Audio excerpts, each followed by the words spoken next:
Pledge allegiance to the flag of the United States of America and to the republic for which it stands, one nation, under God, indivisible, with liberty and justice for all. Good job, you guys. I know you guys need a little help. We do. All right. I'd like to start off with a couple announcements of my own. Trustee Scott will not be joining us tonight due to medical reasons. So I'd like to make a motion to excuse Trustee Scott for personal medical reasons tonight. Great. Thank you, Trustee Nell. And a second, Trustee Mack. All in favor? That passes 5 in favor, none opposed, and 2 absent. And then second announcement, Trustee Millerick is also out ill tonight, so we'll have a small crew tonight. Yeah, I'll make a motion to excuse Trustee Millerick. Thank you, Trustee Aguilar. A second by anybody? Trustee Nell. All in favor? Passes 5-0, 2 absent. All right, and with that, get back to the agenda. Our Vice President will have closed session announcement. Yes, I will. Debbie, Trustee Butler. The board met in closed session this evening. The first item was pursuant to Government Code 54956.9, Subdivision D1, conference with legal counsel, existing litigation, Rick Tucker versus Shelley Cunningham, Donald Scioli, NPAT Inc., Novato Unified School District, City of Novato, civil case number 1401954. We gave direction on that. With respect to every item of business, the other item was Government Code 54956.9, Subdivision D1, conference with legal counsel, litigation, Rick Tucker versus Nevada Unified School District, Shelley Cunningham, civil case number 1604508. We gave direction. And the last item was Government Code 54957 and 54957.6, conference with labor negotiators, Chris Koska, Assistant Superintendent of Human Resources, Employees Organization, California School Employees Association, otherwise known as CSEA. It was information only, no direction. All right, thank you, Trustee Vice President Butler. On to item 7, approval of the agenda. Would any trustee like to approve tonight's agenda? Mr. President, I have a process question about tonight's agenda, and it has to do with the consent item K. Consent item K refers to a notification in regard to facilities for our charter school. And I would like to discuss it as part of agenda item 14A. I think it's, I'd like to pull it regardless of whether if the board agrees to discuss it as part of 14A. That's up to the group, but I'm suggesting that we pull it from the consent and make it part of the discussion of 14A. Okay, thank you, Trustee Nell. I'm fine with that. The rest of the trustees, are we good with that? Yeah. So we're going to be pulling, thank you again, item K, and that'll become part of 14A on the agenda. Did I get that right? So I will And then move we- to accept the agenda with that amendment. I second. Okay, first and a second, all in favor? That passes 5 in favor and 2 absent. All right. At this point, a public comment on the consent agenda, and just to remind the public, we have blue cards. If you do want to address the board, there are some, where are the blue cards, right? Oh, they're right here. Thanks, Angela. We're having our Rancho principal point them out. They're right there. Fill them out and bring them up to Gladys over here, and we'd be happy to listen to you. And that would that would also hold true for comment on any agenda item later on. So seeing,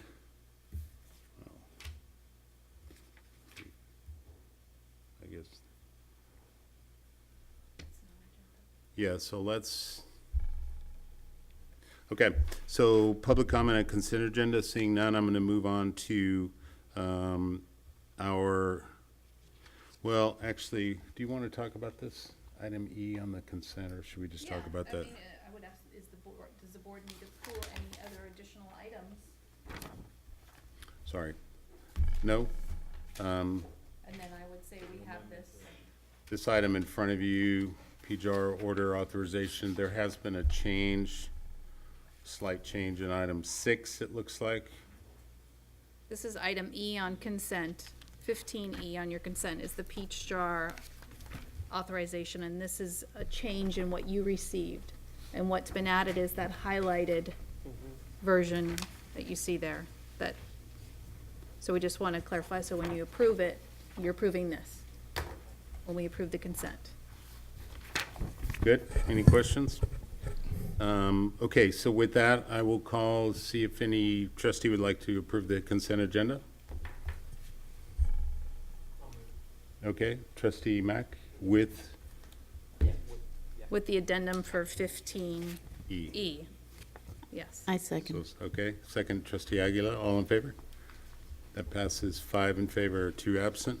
All right, and now we're on to our student presentation, and our wonderful children from students from Rancho are here to talk to us. Welcome.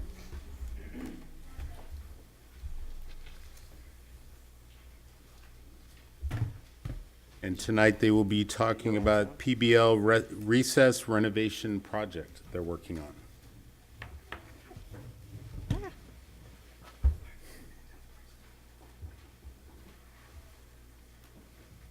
could just be in my classroom every day. Stop it. Awesome. Let's see if I can actually get it. There we go.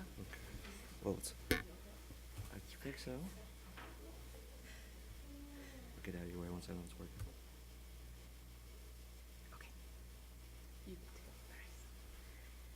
Okay. Good evening. I am here with Mrs. Fremantle, one of our fantastic, phenomenal fourth grade teachers.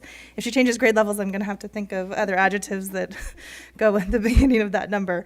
But her students came to me earlier this year concerned about some of the issues that we were having on our playground. And Mrs. Fremantle went to the PBL training in January, and she came back ready to go and thought, what a greater opportunity do we have here in front of us than a driving question that helps us with providing our students in our own community at Rancho with some further opportunities at recess time. So they interviewed me. They've had some visitors come to their classroom. As part of our spring fling auction, our funded need was to increase. Don't tell, it's a secret. Oh, okay, never mind. I haven't seen their full presentation yet, so I'm not going to reveal too much more.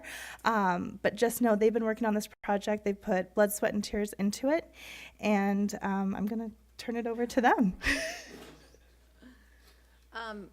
It's really true. This project stemmed from 26 frustrated fourth graders. They came stomping in to the class one day after lunch recess and said our recess was dumb. And so we had a discussion, because these things need to happen sometimes, and they felt like their recess wasn't offering them as many opportunities for play as they wanted, and that there was very few choices.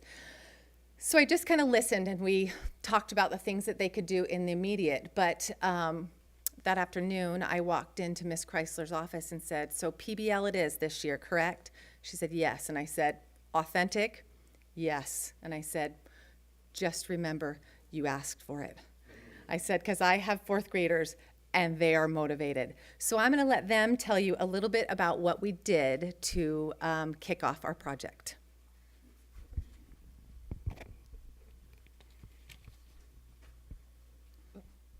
Just don't press the button or it'll start it. I'm Parker, and this is the video that we made. We made this video to persuade the parents at the Spring Fling fundraiser to donate money so that we could afford fun games. Mrs. Fremantle videoed us at recess to show what our recess was like. I edited it all together and made it show that we don't have many games to play. Okay, we'll share with you what they created.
football back is because all we do now is just play basketball, and it's just boring waiting in the long lines.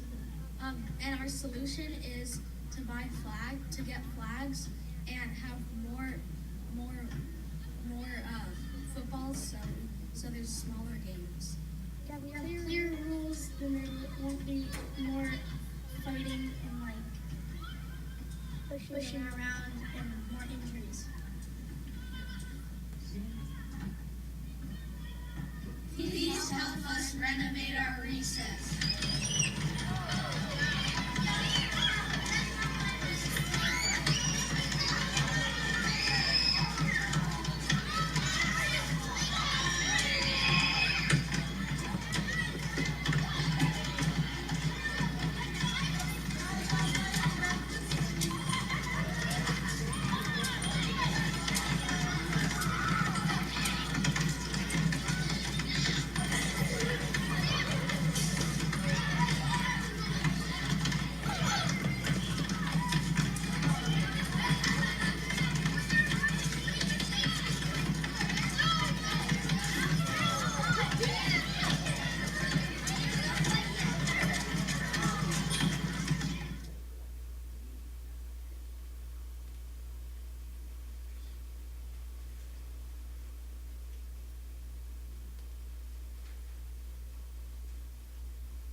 So we showed that at our spring fling, and what I explained to our parents that attended was that this was kind of an amazing year to be in fourth grade.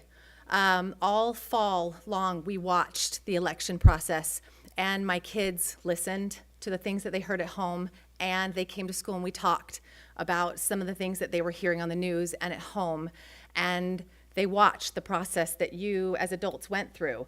So when they came in and we're talking about this, we talked about how these kids standing here and the rest of my kids are one election away from being voters.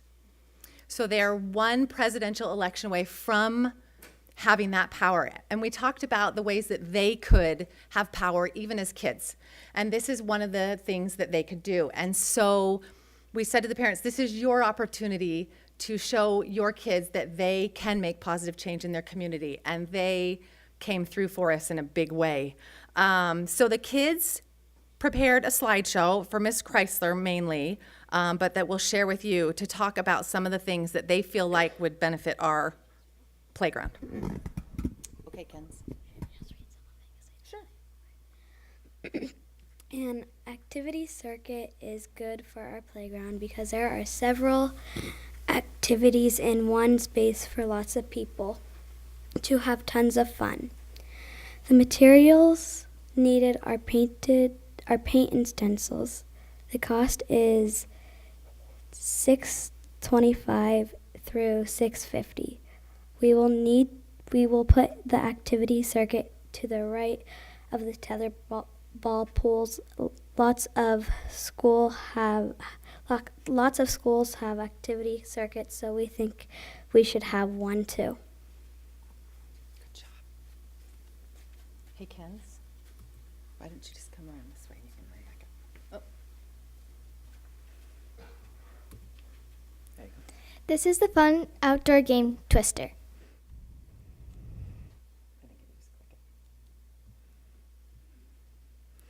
We would like to add the fun game Twister because it's interesting and it may use logic. It helps with balance too. You could also get a nice stretch.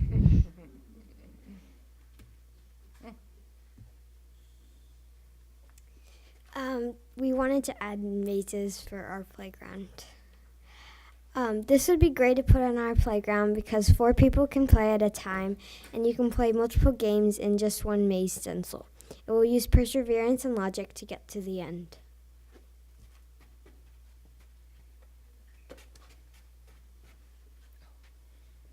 Go ahead. You gotta step right up to the microphone, remember? We found interesting ideas, which are picnic tables with games painted on them.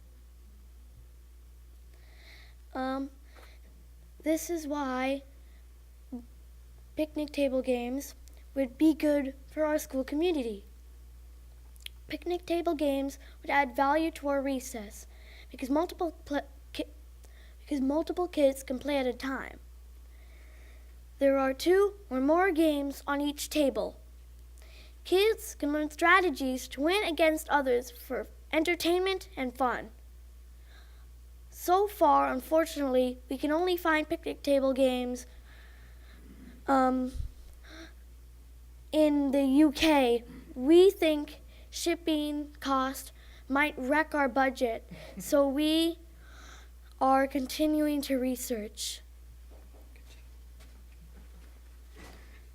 Gaga Ball was one of the games that our class wanted to have on the playground. We think we should have Gaga Pits because Less kids would be wandering around and more kids could play Gaga Ball instead.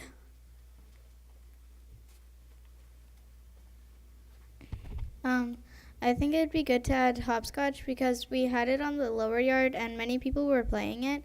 So it'd be nice to have another chance to play hopscotch. We would like to add a reading corner to our room because our school libraries only open on Wednesdays and we'd like to have the opportunity to read when we want. After coming up with all these ideas, we realized we need a spot to store all the supplies. So we have a shed on our yard that we were thinking we could maybe get some shelves or some buckets to store all like the game pieces in, and maybe some more simple equipment such as jump ropes, hula hoops, footballs, and others. As we moved through this project, this slideshow, by the way, was created by all of the kids in their different groups. But we also wanted to utilize the resources we had in our community. So we had a local architect come, and Mr. Strickling has been great. He taught them about, he brought a set of his plans that he has worked on and talked to the kids about revising and all of the many drafts that they go through. He also started to teach them a little bit about scale and about things like egress, and was really wonderful with them. And he is actually excited. He's going to come back and work with our team that is doing a scale mock-up of the activities that we want to have.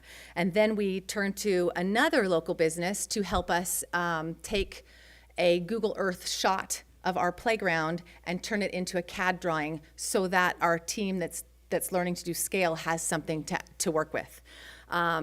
And then the final thing that the kids were talking about is they were saying that several of our schools currently have some of these stencils on their playgrounds. So of course we thought, maybe they'd like to share. So we're reaching out to the other schools to see if we can possibly combine resources.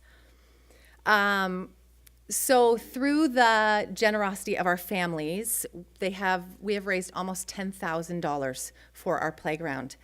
The kids, these are some of the things that we talked about today, and I said, what have you learned from this? And they said, hard work pays off. If you quit, you'll get nowhere. We can accomplish more than we ever thought we could. And we put this in here, and I know it's hard to read. I'll read it to you. The donation amount is $5. This donation came from a second grader at our school, and it says, for general school donation towards playground equipment like jump ropes or basketballs, instead of keeping the money she received from the Tooth Fairy. So it's been an amazing lesson for my kids to see that they are empowering the younger kids even at our school. So this process has been a huge learning curve for my kids and for me.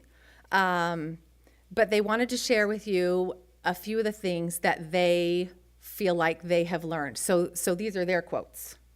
All right, James, you're first. Come on up, guys.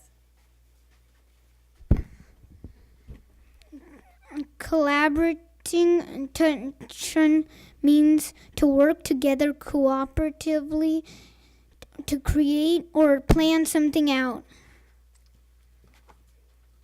We are learning how to take all of our ideas into consideration. It is harder than we ever thought it would be. We all have to do our part. It doesn't work if only one or two people are doing the work. This has taken a lot of practice. We are still working on it, and we are getting better at being proactive and beginning with the end in mind. We are learning from our mistakes. We feel like all the work and learning will pay off in the end. So there you have it. PBL in the 4th grade. As a teacher, it's been an amazing thing to see. I feel like as we've been going through this process, the most powerful part of this for my kids will be the collaboration piece. Collaboration is a skill. It's one that we have to work hard on, where they're learning to compromise, to hear each other out, to maybe let go of something that they thought was pretty great in acceptance of something that might work better for the group. And like they said, it is a work in progress, but I think they've done an amazing thing, and I'm really proud of them. Thanks for letting us share it with you.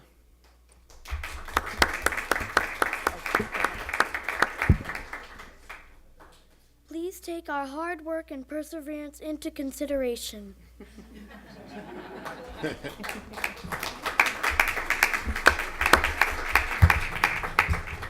We definitely will do that. Thank you for that advice, and thank you all for coming, and great job, and we look forward to your success. We're sad that Shelley Scott's not here tonight because that's the reason why we picked this.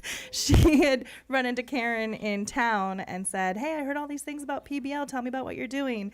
And so when Karen came and talked to me about what she was doing with her class, I said, hey, let's take it to the board for a student presentation. And unfortunately, she's not here, so hopefully she can watch it. She'll be watching it later on, so I'll let her know.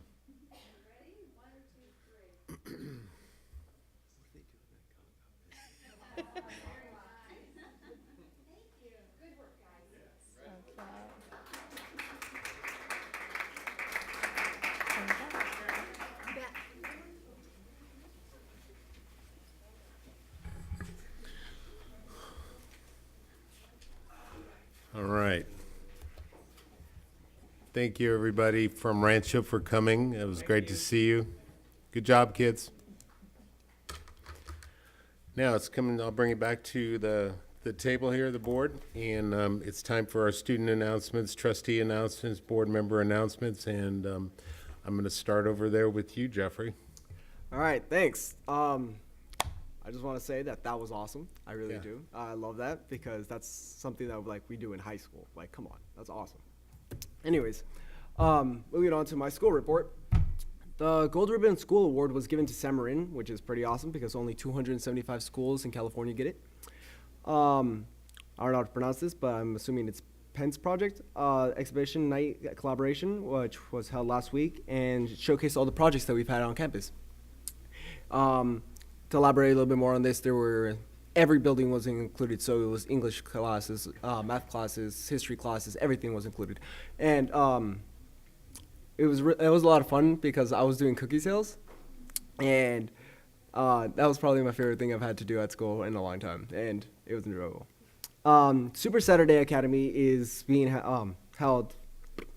Super Saturday Academy was held on Saturday, April 22nd, and this was our last Super Saturday Academy. And our students with at least one absence were encouraged to come and attend the Super Saturday because it would clear your absence.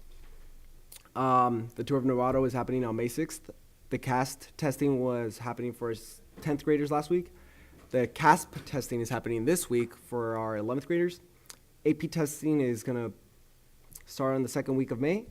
Our music showcase will be held on April 28th and beginning at 7 p.m. Teacher awards, science teacher Ms. Vogel has been selected to receive Samarin's Golden Bell receipt this year.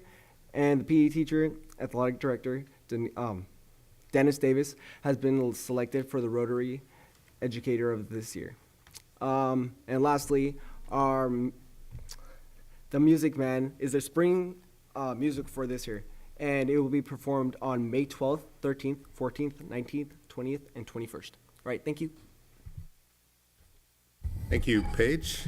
Hi. Hi. So our senior class had their final car wash on Saturday. Hope you guys made it. And it was a huge success. They made a lot of money. They had a good time. I got lots of pictures. We have students riding in the tour of Novato, and teachers are having like little competitions against each other. Like, oh, we're going to shave your beard if you raise less money to raise money for the ASB class, and then your class if you want to donate it there. The junior class is having a barbecue on June 2nd, so we're preparing for that. The sophomore class is thinking about having a splash night and bringing in members of the community, especially reaching out to the middle schoolers who are coming into Novato next year, and just welcome them in since it's the end of the year and they're going to be coming here next year. And then we are in the middle of our recycling war right now, and it's a heated battle between the juniors and the seniors at the moment. And the proceeds are going towards the Marin Humane Society. And then the Special Olympics are on May 20th, and we're still looking for volunteers. The applications are open to everybody, and we're encouraging it a lot. The end of the year rally is coming up, so we're preparing for that. And we're in the middle of the junior CASP testing this week, and the sophomores took the PACT on Monday, and that ended up going really well. I heard a lot of good things about that. Prom tickets are being sold, and a charter bus is being offered for any student that wants to take a charter bus to prom and home. It's completely free, and that's just really exciting.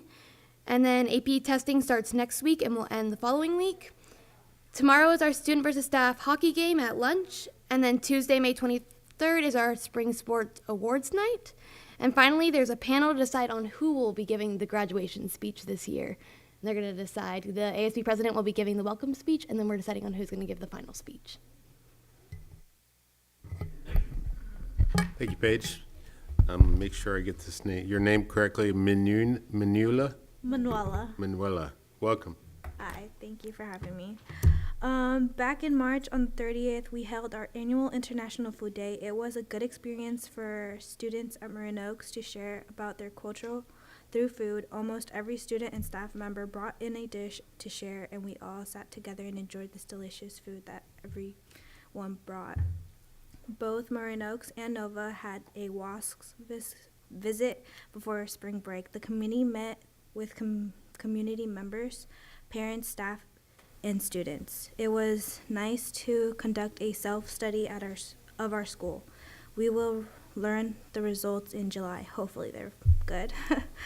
For the first time, Marin Oaks led a team building day for third graders from Rancho on April 7th.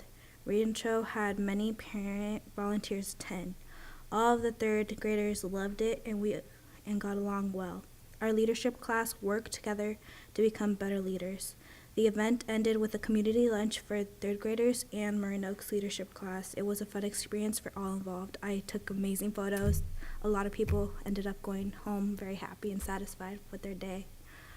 Marin Oaks and Nova seniors are busy preparing for the first PBL exhibition night that will be held on Wednesday, May 3rd. Those of us in 10th and 11th grade were selected by juniors to be partners and help them through the process. It's also hopeful to see what I will be completing during my senior year there. And recently, we had a Holocaust survivor visit our school last Friday to share his experience of a terrible tragedy. It was powerful to hear firsthand from someone who had been through what I've heard about in history. He was a speaker that I will remember forever. Great, that's very good. Thank you. Trustee Nell? Yeah, I have a couple announcements. As your representative to the School Fuel Foundation, I attended their meeting on last night, and we covered several subjects. I'm here to report they're financially sound, which is good news. And as previously mentioned, I want to get the word out that the Tour of Novato is happening on May 6th. It's an all-day event. Big bike ride is a simple way to state it. And I think the emphasis I'd like to put on it is we still need volunteers. And the volunteering starts as early as Wednesday the 3rd on the evening, and there's just work that needs to be done up till the actual Saturday. So you can go to their website and click volunteer, and if anyone's got time, it'd be great if you could help out. Of course, there's also time to sponsor riders or participate if you want to ride. Also wanted to let you know that I attended the preliminary meeting with Yancey Hawkins, our CFO, and the Building Better Citizens of America, and their president and treasurer, as well as the Lieutenant Colonel Yoshi for the Junior ROTC program, as we have an annual review of our memo of understanding, and we discussed things like facilities and some upcoming changes there. And the program, as well as the members of the Building Better Citizens for America group, are preparing their annual presentation for us to come probably during the summer at this point. And that's my announcements. All right, thank you. Trustee Aguilar? Just to inform all of us that as we're speaking right now, the Novato Blue Ribbon Coalition for Youth is receiving a proclamation from the City Council. So we're very proud of all the hard work that we've been doing, and so wish I could be there, but I told them that I'd be thinking of them, as I'm a member of that coalition as well. So wanted to make an announcement that the Golden Gate Opera is performing The Boyhood That Grew Too Fast, and it's an anti-bullying, or it's a bullying prevention opera. And it's today they had dress rehearsals, and they will be doing a show at the Civic Center, and it's a great opportunity for the kids to go and enjoy the art of opera, and also get to have discussion about bullying as well. And there are 30 tickets available for free, first come, first serve. So I have that information. Also, I've been attending the Bully Prevention Committee as well since our last meeting, and I also attended the PK Committee, and I was one of the key speakers there, and I just wanted to express that they expressed great appreciation to the board. The Latino community is very thankful for having this program in the schools, and so this is they're just, and they wanted to thank you, Jim, for allowing this program. So, and you have a diploma that I have for you. Also, I attended the summit for the education on immigration that was held over at the Hill Education Center, and it wasn't quite how I expected it to be, but the purpose there was to inform the community about our relationship between NUSD, the police, and the sheriff, and ICE. And I'll say it again, when we approved the resolution a couple weeks ago, nothing new. It was just we're here to, although different families have different backgrounds, and they need to get the paperwork in order, and that's none of our business. The important thing is that we educate all our students. And so, yes, they need to get their papers in order, But we need to, we're here to educate everybody. So I said it there, and I'll say it again today. And so I'd like to thank all those that were involved. And I think there's still a lot of, it's a very sensitive topic, and there's still a lot of work to do, and we still need to learn, and we need to learn, and so it's a work in progress. So that's all I have for now. Thank you. That was a lot. Thank you very much. Trustee Mack. Just a couple things. I too went to the summit, and like Trustee Aguila, it was very powerful, but at the same time, it was disappointing that it got politicized. We had some folks in there with a point to prove, and it was the wrong place. We were there to actually send a message that we're about educating kids. We're not there to do anything else but educate kids. So that was unfortunate, but it was very powerful. And thank you, Jim, for taking control of it. It helped out. And thank you, Leslie, as well. It went a lot better than it could have if we'd let them get out of control. On a different note, similar but different group, I did attend the Equity Forum, or the Equity Assembly, I guess, at San Marin, that Jeff and a bunch of his classmates were in. And I've got to tell you, it was extremely powerful. I don't know if there was a dry eye in the room, me included. It brought back a lot of memories for me being in that exact same room 30, 40 years ago. Yeah. And it struck me in two ways. One, it's fantastic that we are out there talking about this, making things happen in terms of equity, but it also indicates to me that we've got a long way to go, and I was really unfortunate. I was just disappointed that in hearing the stories of your classmates, things have not changed since I was there in the 70s. And, I think we all know that we got to work on it. And thank you for working on it. And we'll keep on doing it. That's it. Thank you. Trustee Butler.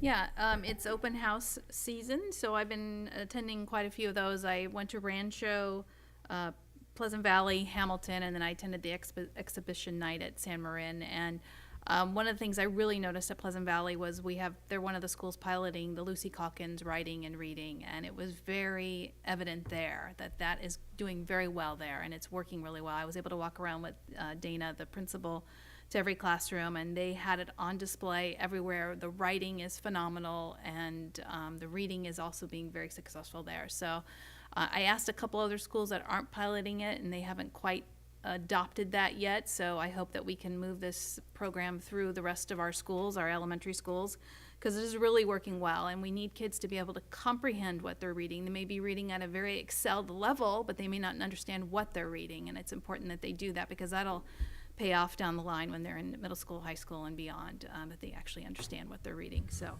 it's been very successful there. I also attended the Immigration Forum, and I can't add any more to that except that there was a small group trying to derail what the purpose was, and luckily we had a parent step up and speak up and get us back on track on what the purpose was, and so I'm glad that we did it. Thank you, Jim, for putting that together and writing a piece with Sheriff Doyle, and was it Mary Jane as well? I believe you all went together and wrote a piece for the IJ, and that we're here to educate all kids. So thank you. Thank you, Trustee Butler. I have no comments. Just Superintendent Hogaboom.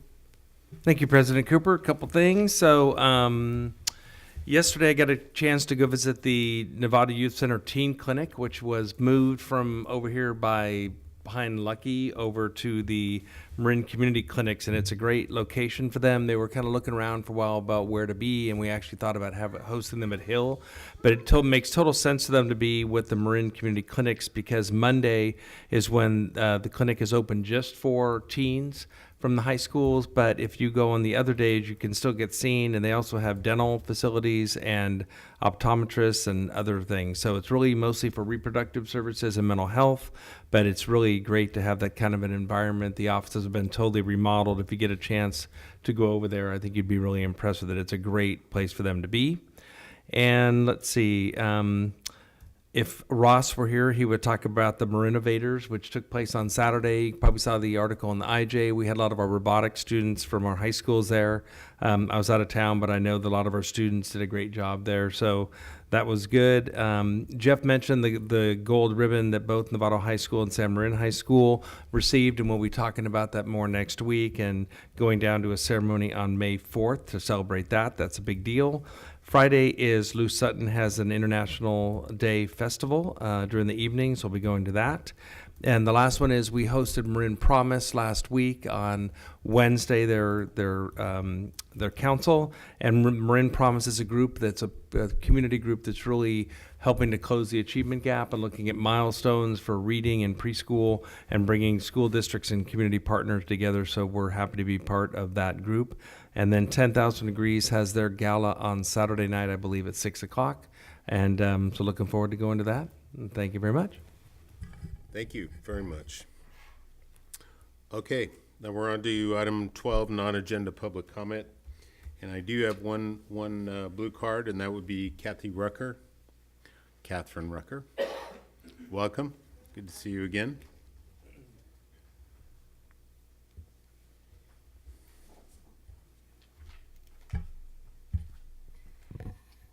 Yeah, so my name's Catherine Rucker, and I'm a parent of a San Marin High School student. I'm here to talk about garbage.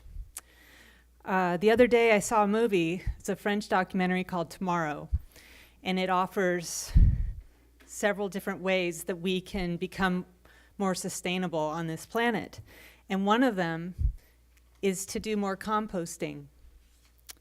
And then I realized that at our schools we're not composting yet, and I thought, why is that?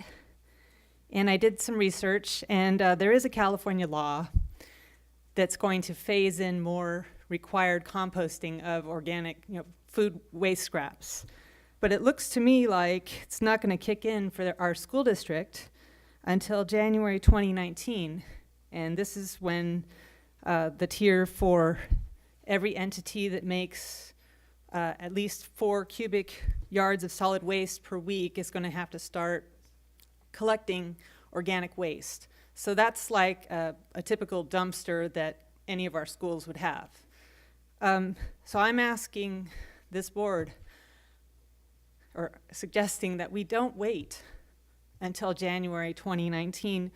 We can start collecting food scraps now, because the North Bay Corporation, our garbage company, already has a system in place. They've been collecting food waste from residential homes for a couple years now. The way it works is you put your food waste in the green bin along with the plant waste. And so I think that's something that Novato Unified could think about doing at each of the school sites and the kitchens. And just lastly, I want to share, the country of France has come out with a 4 per 1,000 initiative. They claim that the quantity of carbon contained in the atmosphere increases by 4.3 billion tons every year. And they've offered that if everyone, they say everyone on this planet, if we increased by 0.4% a year the quantity of carbon contained in our soils, we can halt the annual increase in carbon dioxide in the atmosphere. So I want to, thank you for the solar panels that are at our schools. That's great, but this is something else we can do in order to get more carbon out of the atmosphere and into our soils. Thank you. Thank you, Kathy. Thanks very much for coming. Superintendent Hogaboom, I think he has a couple things to say. Yeah, thanks, Catherine. So it was brought to the attention by one of our neighbors at Sinaloa that we weren't doing a good job of recycling at all in a lot of our schools. Some we were and some we weren't. So we met with Novato Sanitation and Disposal and really kicked those in. So we're starting to at least do the blue recycling and getting teams together at all of our schools. But I got your information before, and we're going to start working on that. Hamilton actually is doing that with the food waste. So there's like milk and scraps and all that kind of stuff. But certainly there's more we can do with that. So I've talked to Mark, and he's going to get going on Mark Silva. So we'll get started on that and see what we can do. Thank you. Keep your ideas coming. All right. Item number 13 is our first action item tonight, and it's going to be very exciting to hear about the dual immersion program proposed for next, not this coming fall, but the next fall at Linwood School. Welcome, Yvonne, and All right, well, thank you. Gracias, Board of Trustees and President Cooper. Very exciting night to have this action item for the Linwood Elementary School and community. Before we go on to ask for your approval, I do want to recognize Andy Klein, the principal of Linwood, for his leadership. And also, I see some of our Dual Immersion Task Force committee members here. Can you just please stand so we can once again recognize you, the teachers, parents, so thank you for your work. All right, so this evening we are here to seek approval from the board for Linwood Elementary School to become a Spanish-English dual immersion school beginning fall of 2018, and also the approval of the education consulting contract with Chatfield and Associates. I make a motion. okay, we got a first. How about a second? Okay, Trustee Mack. How about some further discussion, or are you done? We're done. Wow, that was short and sweet. You already, well, we just saw you recently, so yeah. We had a great presentation. Yeah, it's really, I'm so excited about this. Do you want to? No, you got it.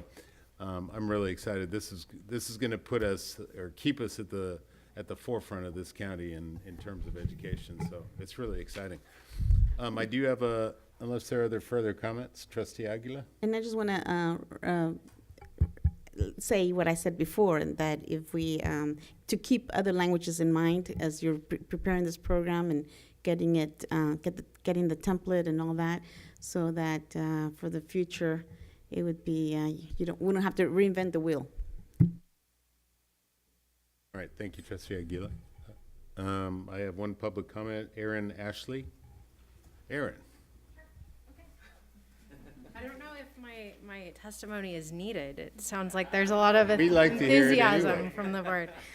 My name is Erin Ashley. I'm an educator, a parent of a 3.5-year-old that's an aspiring member of your inaugural class at Linwood Elementary. And I'm here to show my support of the program and mostly gratitude to the board, to Jim Hogebone, to Yvonne, and to Andy for their leadership, and also all of the parents and educators that have come forth to support this program. I've seen and tried to do a lot of change within school systems, and I have just been amazed that at the last board meeting there was unanimous support, which is just mind-blowing to me, and a testimony to the hard work and vision of this group of people. The vision is grounded in research, and I think with a focus on equity that is essential to, I think, making any change in education. Just making the decision to do a 90-10 model of doing a support of Spanish first and then gradually increasing English helps native Spanish speakers develop their own first language literacy and fluency at the same time that primary English language speakers are learning a new language. So I'm heartened to see that. I think supporting programs like the dual immersion program, in addition to the one-to-one technology, are going to do a lot to, one, support the goals of the graduate profile of the Novato district, including helping promote conscientious self-directed learners, helping them develop as being more culturally competent. And so I'm here not only to share my gratitude for that the board is considering this and that the team is moving this forward, but also to share my hopes for the program. So as a resident and as a parent, I'm really excited about the vision of this district. And my hope is that the challenge of starting a dual immersion program isn't so daunting, that the other aspects of really exciting pedagogy that's happening here, including project-based learning, kind of more personalized instruction, that I don't want to see that lost. And I know that the challenge of implementing all of that at once can be daunting. And so my hope as a parent is that all of those pieces of the puzzle are maintained, and at the same time, it just so happens that students are also learning an additional language. My hope is that through this program that student voice continues to be front and center so that fourth graders are advocating for how the great things about their program can continue and that their ideas for what can move education forward is at the heart of all learning. And then finally, my hope is that students can really focus on seeing their own learning. That's my last point. We'll stop soon. And so that through the learning, again, it just so happens that they're mastering 2 languages at once, but that students can always see their learning and advocate for their next steps in their learning. So it's a high ask, and those are my hopes and dreams for this program. Thank you. Thank you for coming up to speak. All right, so we have first and a second. Could we take a vote if there's no further comment? All in favor? Enthusiastically, 5 in favor and 2 absent. And congratulations, you guys, great job.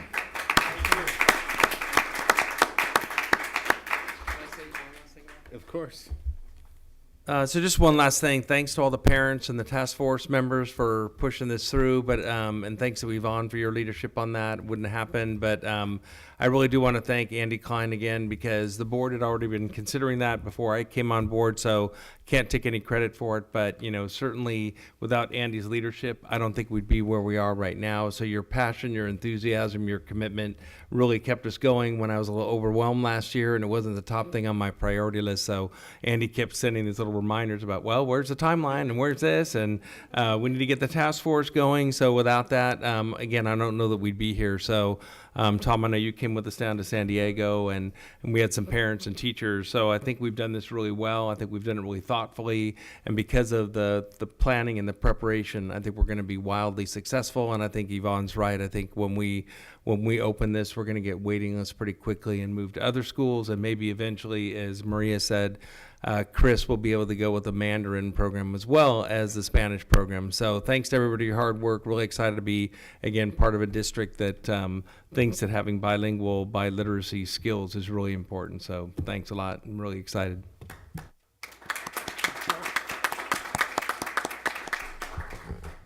Ditto, Andy. Thank you. All right. That's exciting. Item 13B, Wonder World Technology Device Purchase and Rollout. And All right, so the next item, action item, is the One-to-World Technology Device Purchase and Rollout. So before we ask for approval, we do have one update that our Director of Technology, Sean, would like to just mention. And then after this, we will go, ask for approval. And first, let me apologize. I'm losing my voice, if sorry about that. I guess then I'll just You're be doing fine. I'll be the squeaky nerd that you already know me to be. The only change is from last 2 weeks ago when we gave the presentation. The numbers for ancillary hardware costs went up a little bit. We added some additional power supplies, things like that, on the recommendation of our one-to-one pilot teachers that we felt we needed. So that changed that number a little bit. And when I changed that, I also accidentally changed it to general fund on the version you guys got in your packet. And I know you've already been alerted that was a mistake. So that money should come out of bond funding. So I just want to make sure you're aware. Thank you. Okay, so this evening, the superintendent and staff recommend approval to implement the plan for the One-to-World student device rollout and purchase of the devices. All right, thank you, guys. I'm bringing it back to the board. You got it first? Trustee Mack? Okay. Trustee Nell? Thank you, Trustee Mack. You want a second? Okay, Trustee Aguirre. So we have a first and a second, and I just want to comment that we have a couple of questions, and I think it's a great idea, and I think congratulations are in order, the amount of work that's gone into the pilot program, et cetera. And I think you guys have come up with a good plan. Just some small stuff first maybe, but there was I couldn't figure out how we were going to handle audio recordings and things like that. I mean, how does that work with a Chromebook, I guess is my question. And so maybe I can get an answer to that later. Or Also, audio recording, like if the kids are making videos, stuff like that. videos, music, reports, and then the distribution of that information. So, we have some special programs that require a little bit more, and I think there were some questions about whether the Chromebook could handle it or if the software was going to be available. And I just want to know if AP Spanish, I believe the AP Spanish, they do recordings and things like that. So yeah, so they AP have Spanish, access. AP Spanish classes, things like that. They're getting laptops. They already have laptops. There was one at San Marin that doesn't, but we're providing those for them now. In terms of recording, video recording and sound recording, the Chromebooks don't do that, and that's not really what we weren't proposing putting that capability in every student's hands. But there are labs and equipment available at every school that does do that for checkout. Another question, the number of Chromebooks that we're going to get, the math says we're going to get like 1,955 Chromebooks all told. So is that about right? Or yeah, it's a little bit over. We've got extras available, sometimes in classroom sets, sometimes in checkout ability. And really, the reason why we wanted to go with extras is we don't want to waste time troubleshooting. If someone has trouble with a Chromebook, just we'll take the broken one out, take it back to Santa's workshop and fix it. Meanwhile, the student has a spare that they can work on. Okay. I think it was about 10% is what we figured for spares. All right. Appreciate that. Like I said, I just was working the numbers out of you answered my question. Appreciate that.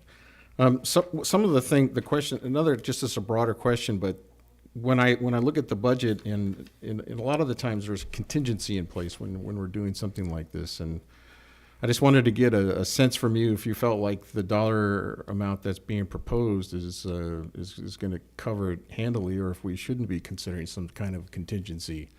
The kinds of things that tend to pop up when you start to do things new, they're unforeseen. I don't know, software subscriptions, additional network connections, just things that we don't know. And I want to see you succeed, so I want to make sure that I'm approving a budget that is substantial enough and gives you guys enough leeway to do that.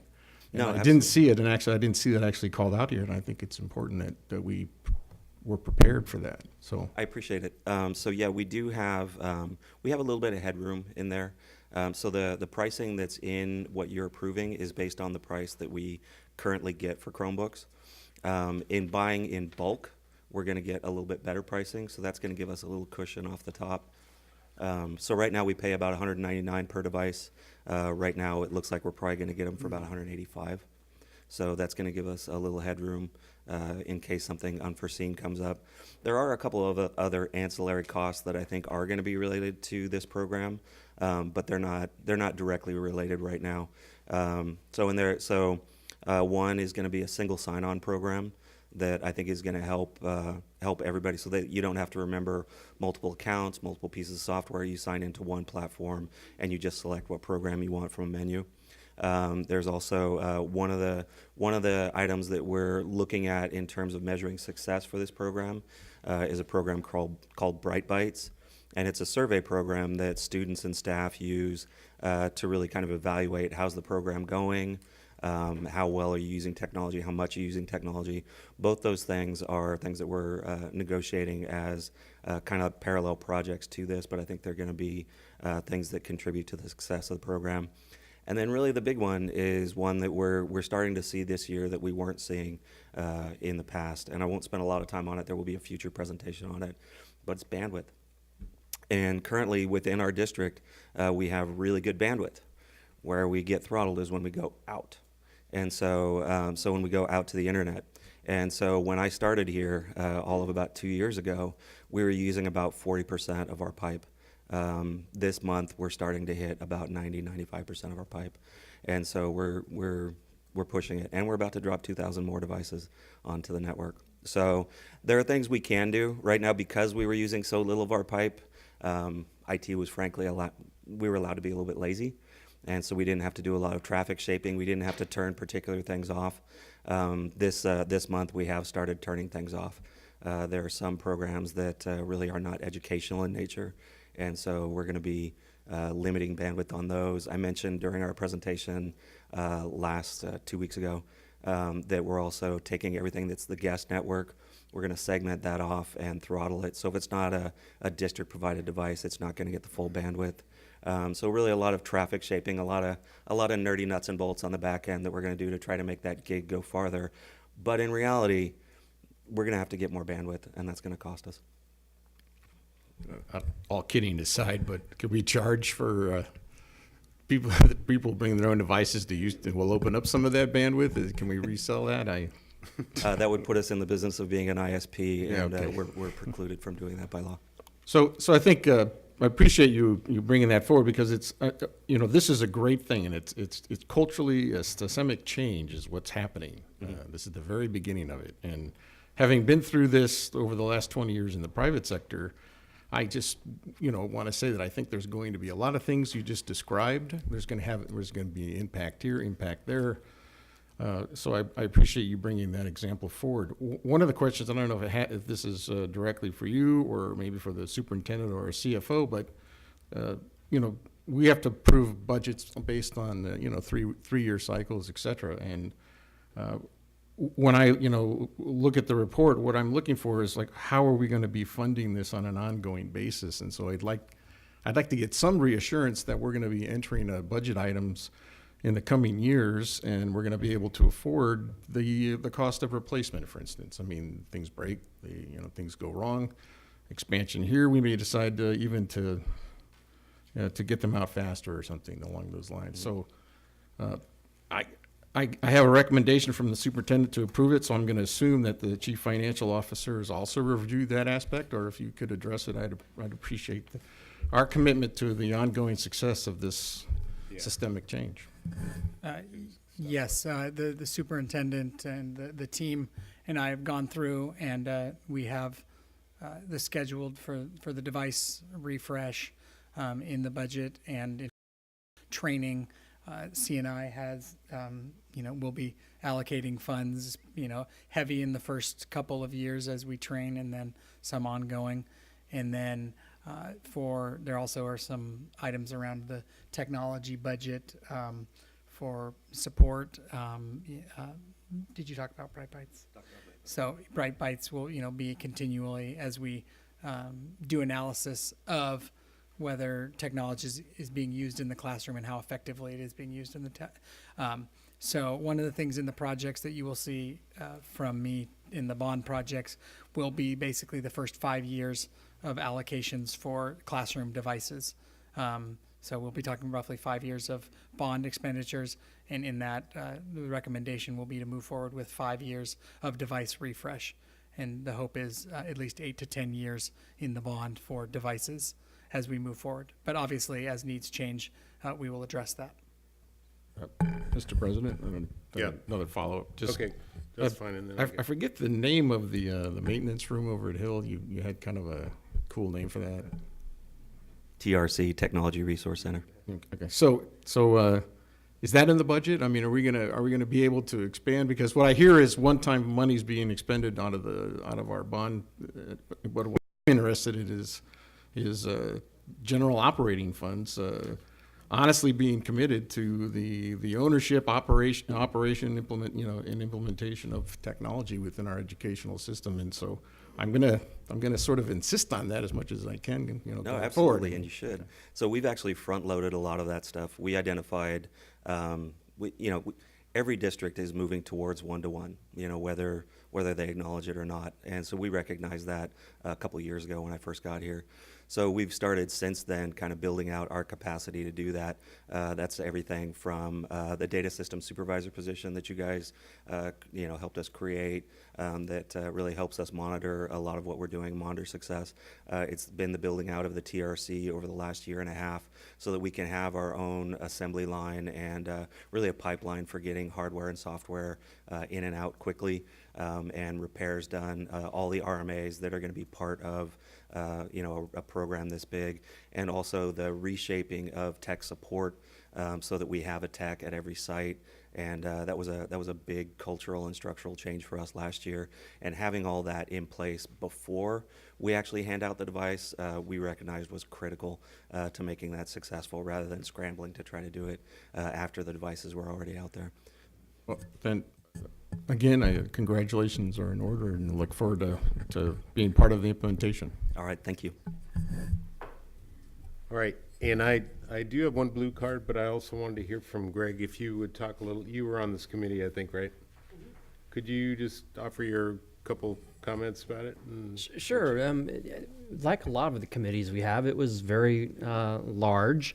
Lots of people participating, and really appreciated the level of detail that we got into toward the end. I know I missed a lot in the middle, but towards the end, hearing all the implementation discussion and folks who participated in that discussion, how to exactly do this. So seeing it here, it's I feel really confident. That's why I was very quick to say, let's just go, because I'm ready.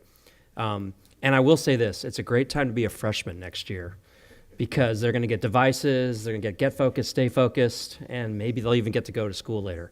So anyway. Imagine that. Almost make it sound secondary. And then, thank you very much. And then Zach, we have a blue card for Zach. If you would come up, welcome.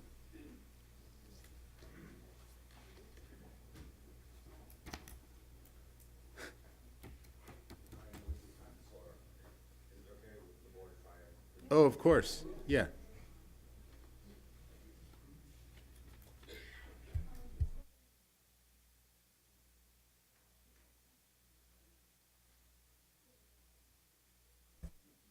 If you could introduce yourself, that would be great. Welcome. Yes, good evening. My name is Zach Durgy. I am a sophomore at Samarin High School.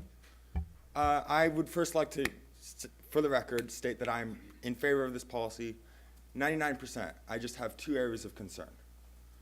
The first of which is internet access prioritization. One of the items discussed during the board presentation on April 4th, 2017, was reconfiguring the Wi-Fi at NUSD schools so that district-issued devices would connect to the NUSD main network, whereas non-NUSD devices would connect to the NUSD guest. Internet access and bandwidth would be prioritized for the main NUSD Wi-Fi network, as was explained. I hope I'm getting that correct. Yeah, we got that. Good, excellent. So, as Trustee Mack explained, it will be a great time to be a freshman next year. And my brother will no doubt be a very happy freshman. But in contrast, it will not be a very good time to be a sophomore. You see, for what this proposal details is every class, except for the class of 2019, in the year of 2018 to 2019, will have a device. And will have a device with prioritized internet access, meaning that if these students are using their internet unproductively, and let's face it, high schools oftentimes do, that means that the bandwidth would be, and they would be on the NUSD main network, the bandwidth would be prioritized for their unproductive use of the internet, whereas a sophomore, or in this case, the senior class, a senior who might be using their internet productively, such as myself, who uses their phone for productive reasons, would not have prioritized internet access, and therefore might find it harder to do their schoolwork. I'm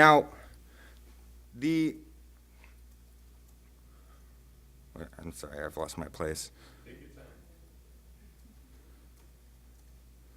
So, I'd also like, the word equity means fairness and impartiality. And I asked the board, how can prioritizing internet access for these three classes promote equity, where in the case that it is that students are using their internet unproductively, comes at the cost of students who are. Students who choose to play Minecraft on their computers, on their school-issued computers, or watch YouTube videos during class would receive prioritized internet access, whereas a student who is trying to do a research project as a senior in my class might not. How is that equitable? And I believe the district stands for equity. I'd also like to point out, or try and refute some counter arguments if they do come forward, when they inevitably do come forward to try and refute my arguments. The first of which is censorship, which is neither practical nor feasible. Oh, am I out of time? If you could wrap up your comments, that would be great. All right, I'll skip the counter arguments then. I was just getting interested in that. My second concern is that of the fact that this proposal calls for an increased use in technology, obviously, and online applications such as Google. And while this may be beneficial for students on campus, students who are not able to afford internet access would be negatively impacted. Now, the proposal's counter for this is that they will provide internet access for students. However, they have not cited what it will cost, how they will determine who gets this internet access, what the privacy will be for those who use it, and whether there will be any censorship. Now, the costs that you've all been presented with, or at least the costs that the public have been presented with, do not include these. And I believe that this should at least be made public for the sake of transparency. Now, I hope that the board considers these. Just once again, for the record, I am completely in favor of this. I just have those two concerns. I have to ask hardball questions. And That was great. Thank you for coming tonight. President. Hey, Zach, President. I think there might be an intern program in your future somewhere around here. President. Yes. Could Trustee Aguilar? could he always email us the rest of the information that he didn't have time to read to us? You can email it to us? Either that or to superintendent's office. Okay, great.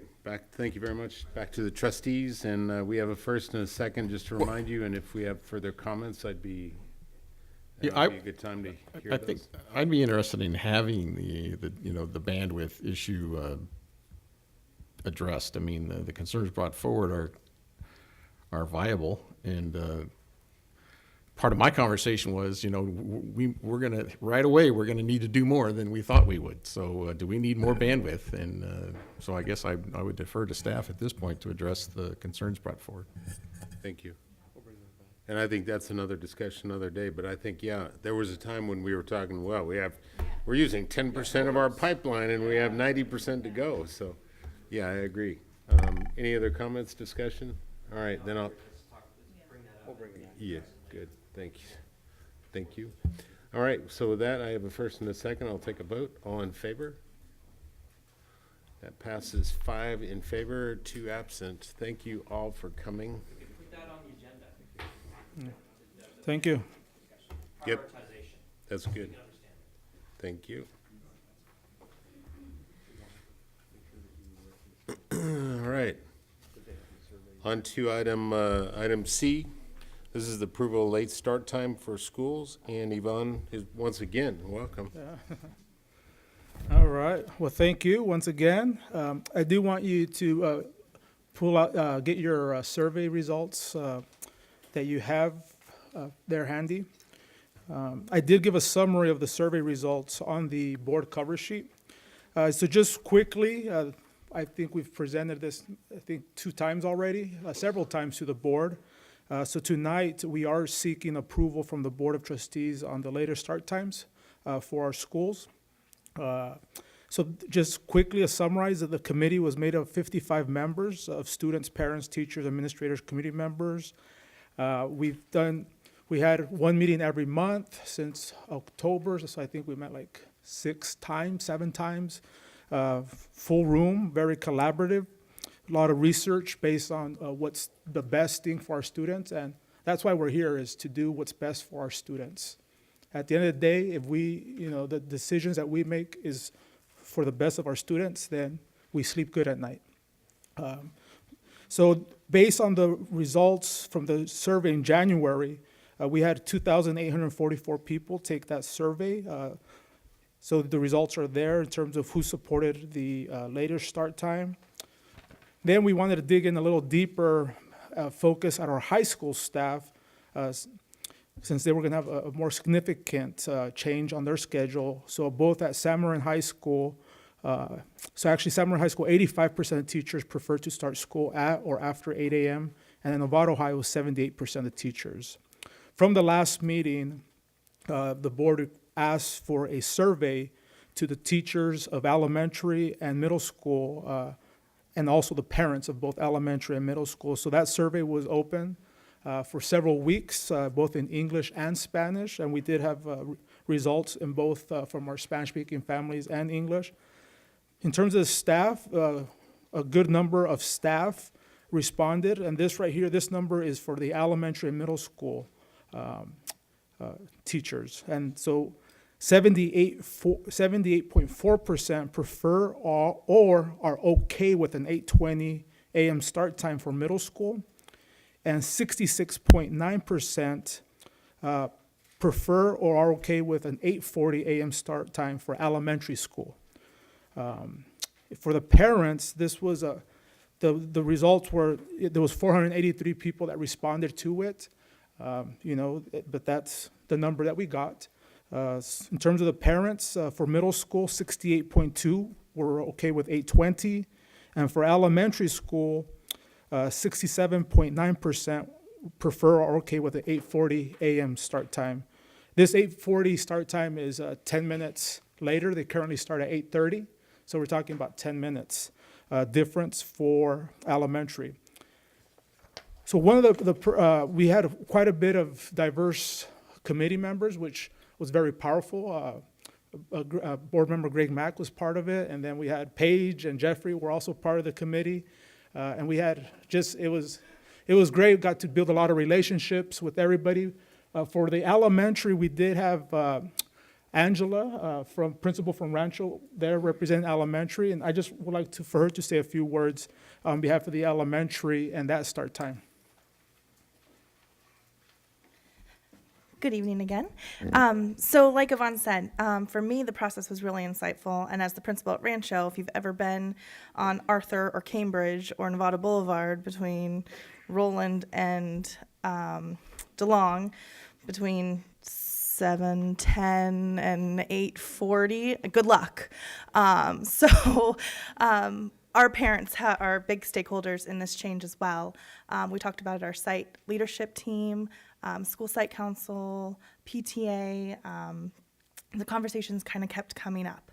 And so I was really excited to be a part of the committee and have an opportunity to really hear the different perspectives.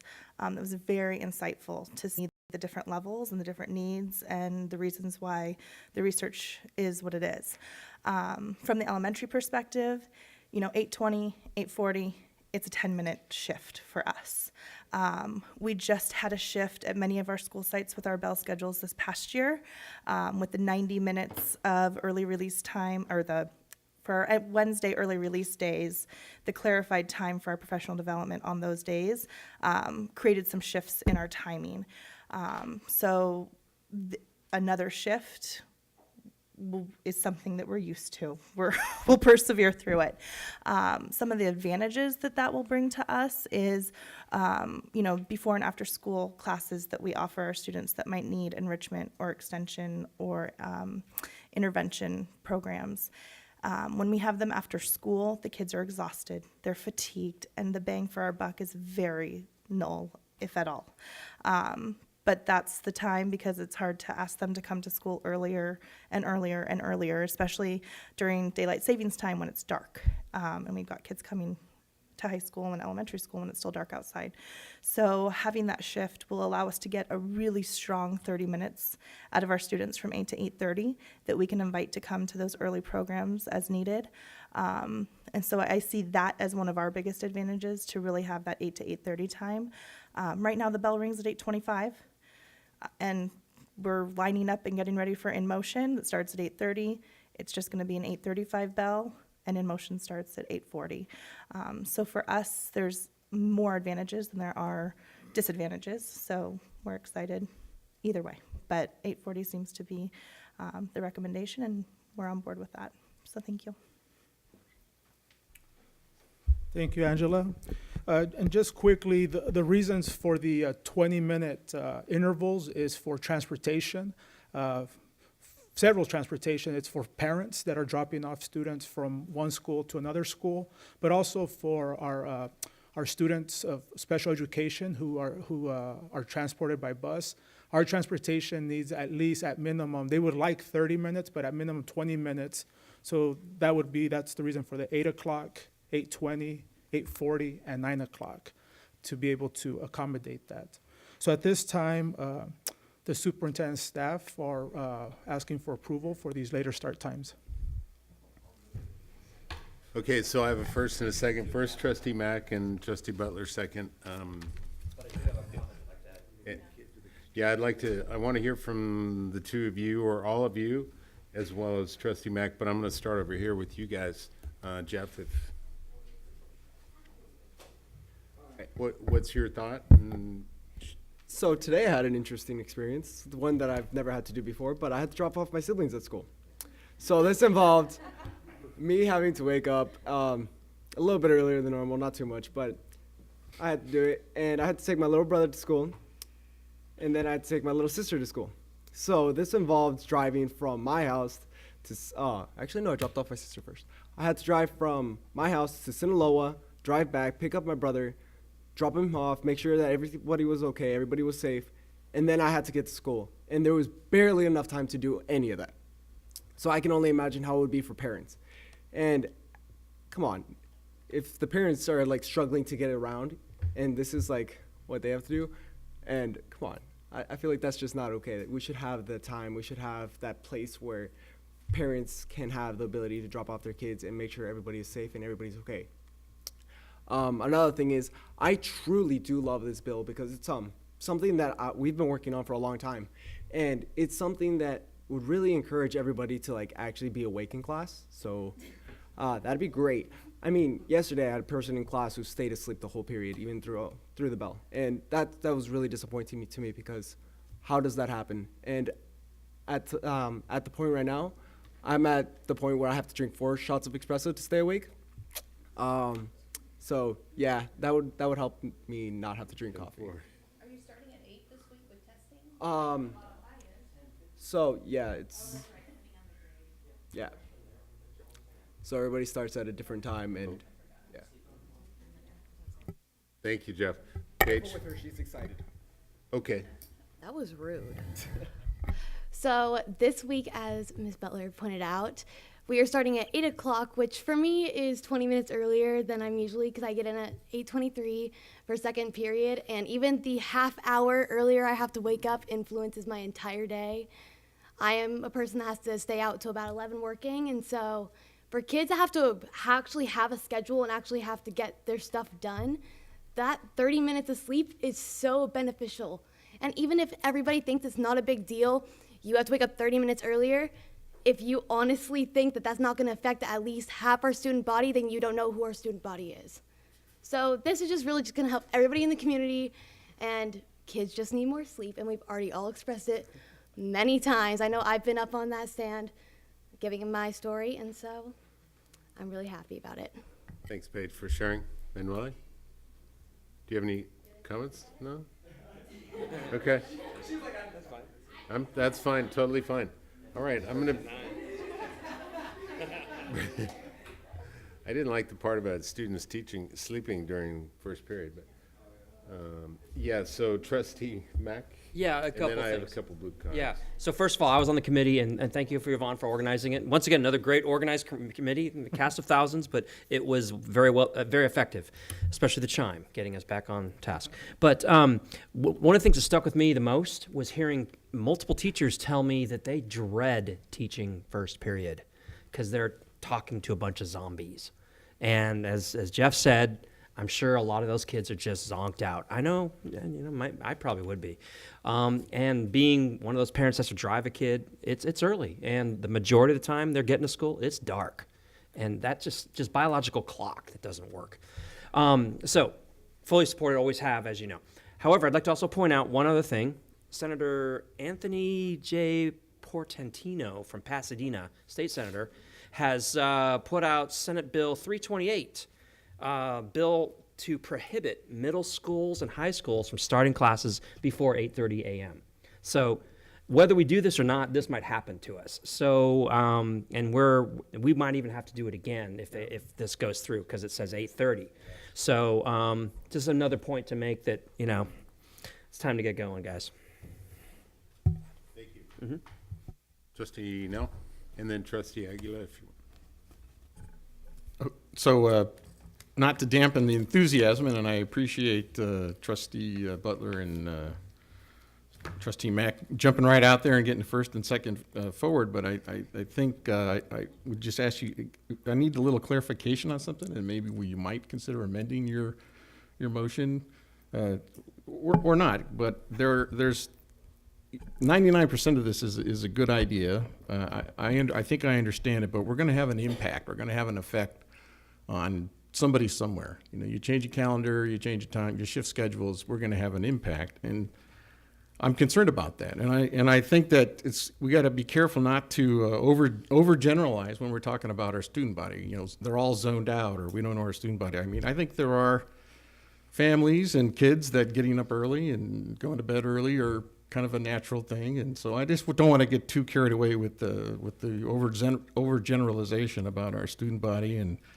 how this is going to affect them. I dig the traffic studies. I think it's good we talk to everybody. But when I read the report, and I don't know if this is official board policy yet, and there's probably no official board policy on this come forward to my knowledge, but the recommended start times meet the following interest and goal. And the very last bullet states that there will be no school activities prior to 8 a.m. at high schools during school days.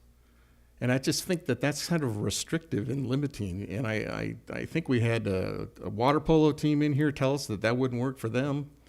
I think there's going to be, in my comments about generalization, I think there's going to be cause or reason to have activities take place earlier. And essentially, I just don't think we should put forward a policy that limits it. I would favor something more along the lines of limited activities, exempted activities, special activities, or maybe this doesn't affect our ability to be flexible at all. And so I would first ask staff to explain the last bullet a little bit clearer. Is that as absolute as it sounds? Are we really going to be telling families, organizations, and students that they can't do anything at our facilities prior to 8 a.m.? Well, it's kind of like no cell phones allowed in the classroom. You know, it still happens. So essentially, it came from board member Ross Millerick, who was very concerned that if we are going to be saying that this is important for our students, for their health, that they need more sleep, and if you have a coach or coaches or whoever that's taking advantage now that there's a later start. So essentially now they're going to start practices at 7 a.m. or 6:30. It goes against everything we're trying to do for what's best for the students in terms of their sleep cycle that they need. So that's why it's very concrete. We don't have an issue with limited or special whatever. But as a former high school coach, we had practices at 6 a.m. and we did it quite often, weight room, etc.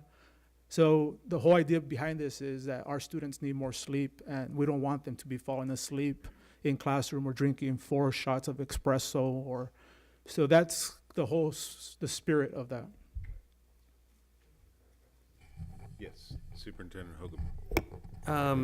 So Yvonne, what I see down here, the recommendation is for high school to start at 8 a.m. first period, 9 a.m. for second, middle school at 8:20, and elementary for 8:40. So I see that what Trustee Nell is talking about is that the recommended start times meet the following interests and goals. But I would say that what we're asking the board to approve is those start times. And if we need to bring administrative regs or something back later, I would not.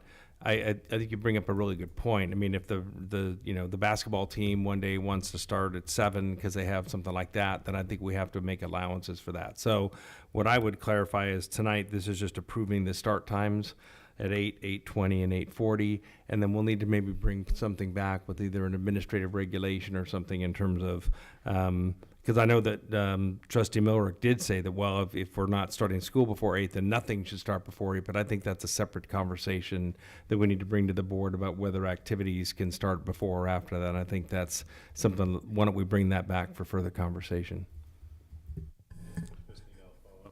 So, yeah, just to clarify, I appreciate your response, and nothing concerns me more than the students, their education, their health.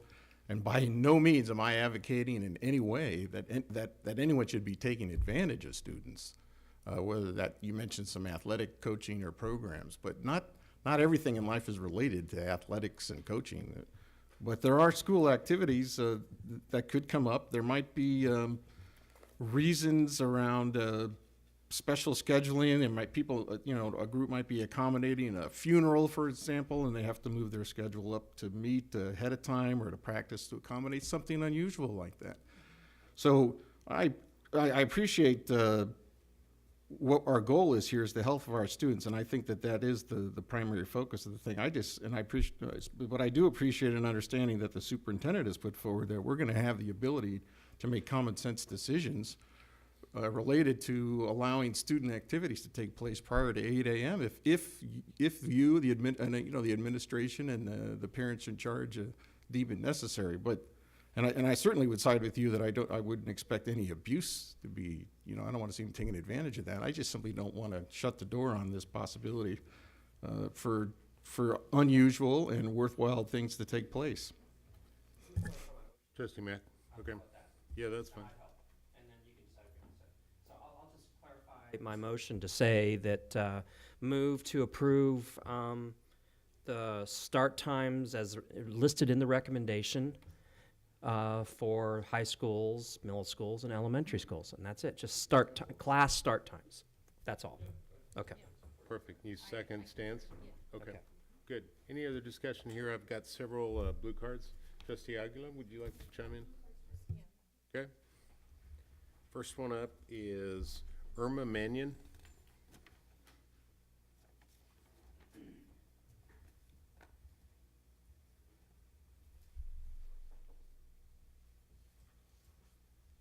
Welcome. Thank you. All right, I am very nervous, so. You're amongst friends. Good evening. My name is Irma Mannion. I am a Novato resident, homeowner, voter, parent of four former NUSD students, and a first grade teacher at Loma Verde Elementary School. I am here tonight to request that you delay the recommendation that the NUSD staff is making regarding the proposed start time of 8:20 for middle school and 8:40 for elementary school for the 2017-18 school year. I would like to state the following important equitable reasons for this delay. Number one, the allotted time given to parents of elementary and middle school students to state their opinion for their desired start time was not equitable to the time allotted for high school parents. Documentation that has been submitted to you states the late start survey for high schools was given out in December and closed at the end of January. Parent and staff of NUSD students and elementary and junior high school students were emailed a survey at 4:54 p.m. on Thursday, March 30th. A reminder survey was sent to parents on Thursday, April 6th at 5:06 p.m. This was one day prior to the spring break, which was April 10th through the 14th. On April 17th, a parent attempted to respond to the survey, but the survey document was closed. Elementary and junior high parents had a maximum of 18 calendar days to respond to this survey. 9 of those days were during spring break. High school parents, on the other hand, had 45 to 60 calendar days. Number 2, the email survey that was sent to parents should have been titled Elementary, junior high, and junior high start times will be affected because of the proposed late start time for high school. Please take this short survey to give us your input. This is very time sensitive. Please respond. A date should have been given. This would have alerted the parents to the importance of their input. The third and most important reason for the delay, for my request for your delay, is that you are recommending that start time be 8:20 for junior high and 8:40 for elementary school. This recommendation is based on 483 parent responses.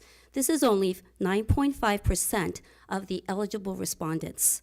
NUSD has more than 5,000 junior high and elementary schools students.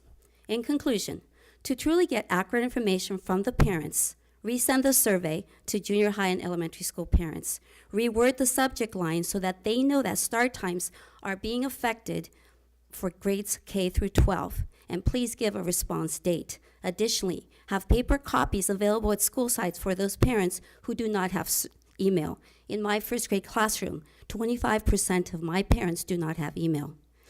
3, make a valid recommendation based on a high percentage of respondents. As I stated at the beginning, please delay the recommendation for junior high and elementary start times. The results presented are not valid. They are inequitable. Thank you. Thank you very much. Zach, welcome back.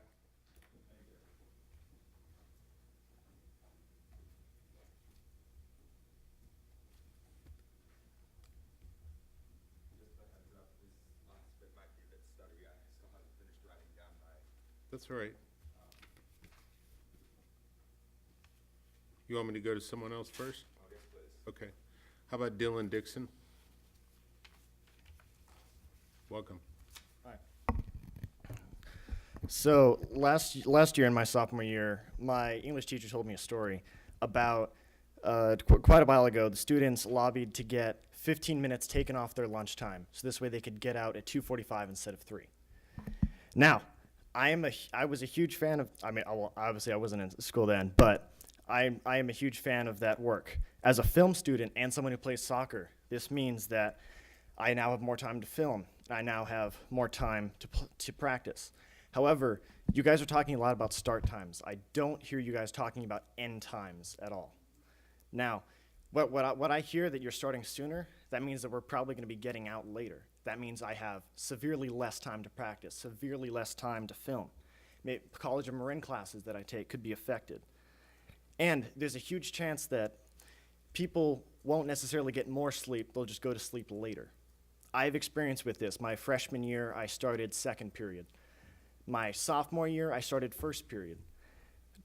To me, it's probably, they're pretty much hand in hand. However, this year, I changed it. I now take periods 5 through 7, and I go to Nova. I did this because, well, I do not like Novato High. Not necessarily the school itself, more the school system. Most of my time in the class felt wasted. There was students that was distracting the teachers trying to fill time with lessons, and the basic fact that not all classes are created equal. AP US History, which I take, has so little time to get across what we're doing, especially AP Euro. However, biology, which most of it was just filled with packets and stuff that could have been learned in a semester, was not.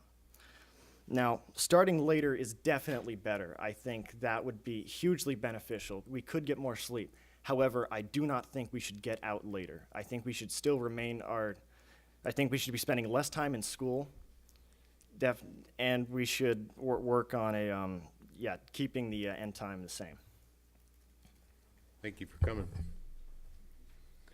All right, Nico Lowe is next. Welcome. Good evening. I, as well, do agree that starting earlier, in theory, is very beneficial for students. It does seem that they would get more sleep, but therein lies two problems, not for just the students, but for families and for small lessons and sports activities after school. As someone who's in the MSA music program, I know a lot of people, like a good 50 plus people, who take private lessons either right after school or later in the day. If we end later, what that means though is that lesson and the time that they have in that day to give that lesson shortens. So therefore, there are less available slots, and that affects the small business of that teacher. As well as for sports, as he said, after school, either they're not getting enough time between right when school ends to when practice starts, or they start later, giving them less daylight. So that definitely affects how people can not only take lessons from private non-school activities, as well as sports activities that are affiliated with the school. This also affects families in that I know so many people at my school that have parents that both have either full-time or part-time jobs, one or the other. And the average start time for the adult in America is 7:42, which means either that student is getting there themselves, either by driving, biking, bus, or that parent has to get them there very early, which I would say puts a lot of stress on the parent. That is all. Thank you, Nico. That's great. Appreciate you coming. Back to you, Zach. I think you're gonna. Okay, great. Well, come on and give us what you have.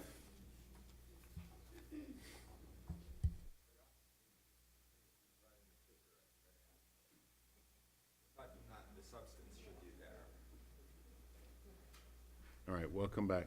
Thank you. So around this time last year, there was an assembly at Semerin High School.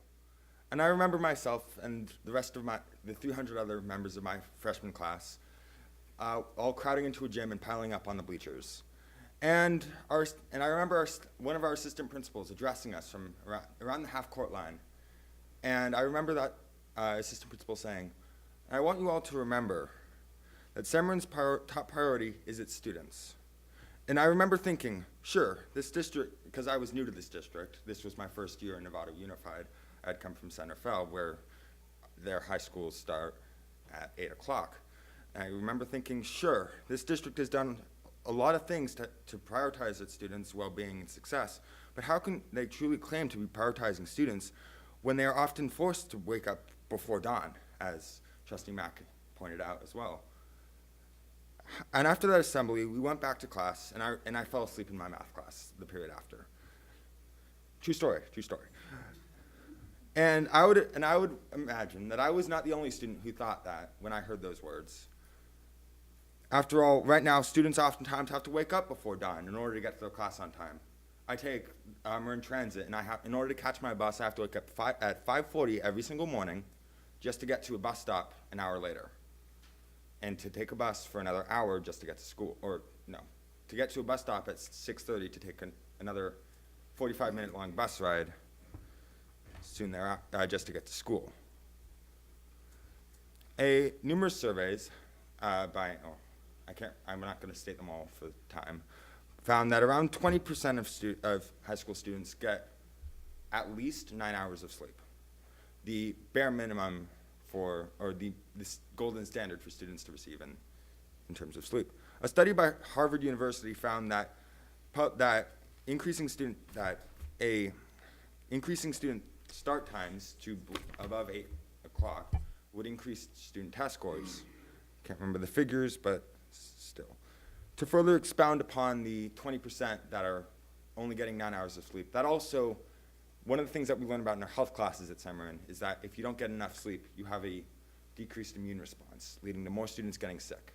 This year, there were so many absences that Semerin had to implement Super Saturday just to gain enough revenue as they would have. I lost my place again. A later start time would solve for these harms. It would solve for these problems. The later start time would increase test scores and reduce the number of absences. Now, the opponents of a change have brought up significant arguments against this, such as how it would affect extracurricular activities after school and how it would affect students with other obligations. And these arguments have merit, but we cannot sit here and do nothing. And I will give you 3 reasons for that. Hey, Zach, if you could kind of tie things up. Sorry. Thanks. The first is that unless somebody can prove overwhelmingly that the benefits of maintaining the status quo outweigh the harms, then we must change the status quo. And right now, the harms do outweigh the benefits of maintaining the status quo. That is something that you learn very early in debate. The second reason, as Trustee Mack brought up, is that there is a bill in the State Senate that would mandate that we adapt and we shift our start time to 8:30. And if this passes, and it very well might, we would have to change our start time anyway. So it would be more effective to get a leg up on this process instead of getting slapped with this later on where we have less time to adapt and plan accordingly. We have spent years accumulating data, and it's about time we use it. And my third reason and final reason is that this district believes in promoting student success, and instituting a later start time is the perfect way to do that. It would increase student test scores and reduce absences, and that would promote student success, and therefore you should vote for it. Please join me and the other 78% of Semerin students who support this measure. Zach, you did a great job, and It's a pleasure to watch you. You've got some good training in your debate class, I can see. Yvonne, if you could do me a favor, several people brought up the bell schedule and when that's, the classes are going to end. Would you talk a little bit about that? That's a Yes. negotiated item anyway. Yeah, so in terms of the schedule itself, that's a process that the high schools are working on right now. They actually will have sent out emails out to the staff to looking at 2 different bell schedules that meet the interests of project-based learning and everything. What they're waiting for is for you to make a decision so that they can move forward with those bell schedules. In terms of the end time, right now, what we're looking is at about 20 minutes difference. So hopefully 20 minutes, later is hopefully doesn't mess everything up. So we're looking at about a 3:05 p.m. end time for 7th period and a 2:40 for 6th period. And again, that depends on the bell schedule, which we don't know. So that's why tonight we're asking for your approval for the start time so that we can get working on the bell schedules. All right, thanks for clarifying that. Trustees, board members, I have Superintendent Hogaboom has a comment, but let me go, if you don't mind, I'm going to go to them and then I'll come back to you. Who wants to go first? Paige? All right, so I just have a couple points. Just the difference between 2:45 and 3:05 is not that big of a difference. We're talking with the proposed schedules right now in Novato High, the ones that are proposed to the staff and the students from Mr. Baldwin and all the teachers. I believe actually Ms. Korf came up with it. But the difference between a 2:45 and a 3:05, 3:10 end time is not going to be that big of a deal. I know most students stay past 3:05 anyway at school, waiting for their sports to start. So I think it's going to be okay there. And then also, I just wanted to bring up the point that me and Jeff are actually on the Mike McGuire focus group, which is where we meet with the senator. I think it was once every quarter, right? Yes, once every quarter. And our next talking point is actually a later start for high schools mandated. So this might be forced on us in the near future. So we might as well just get ahead of the game so we can be the first ones to do it. Thank you.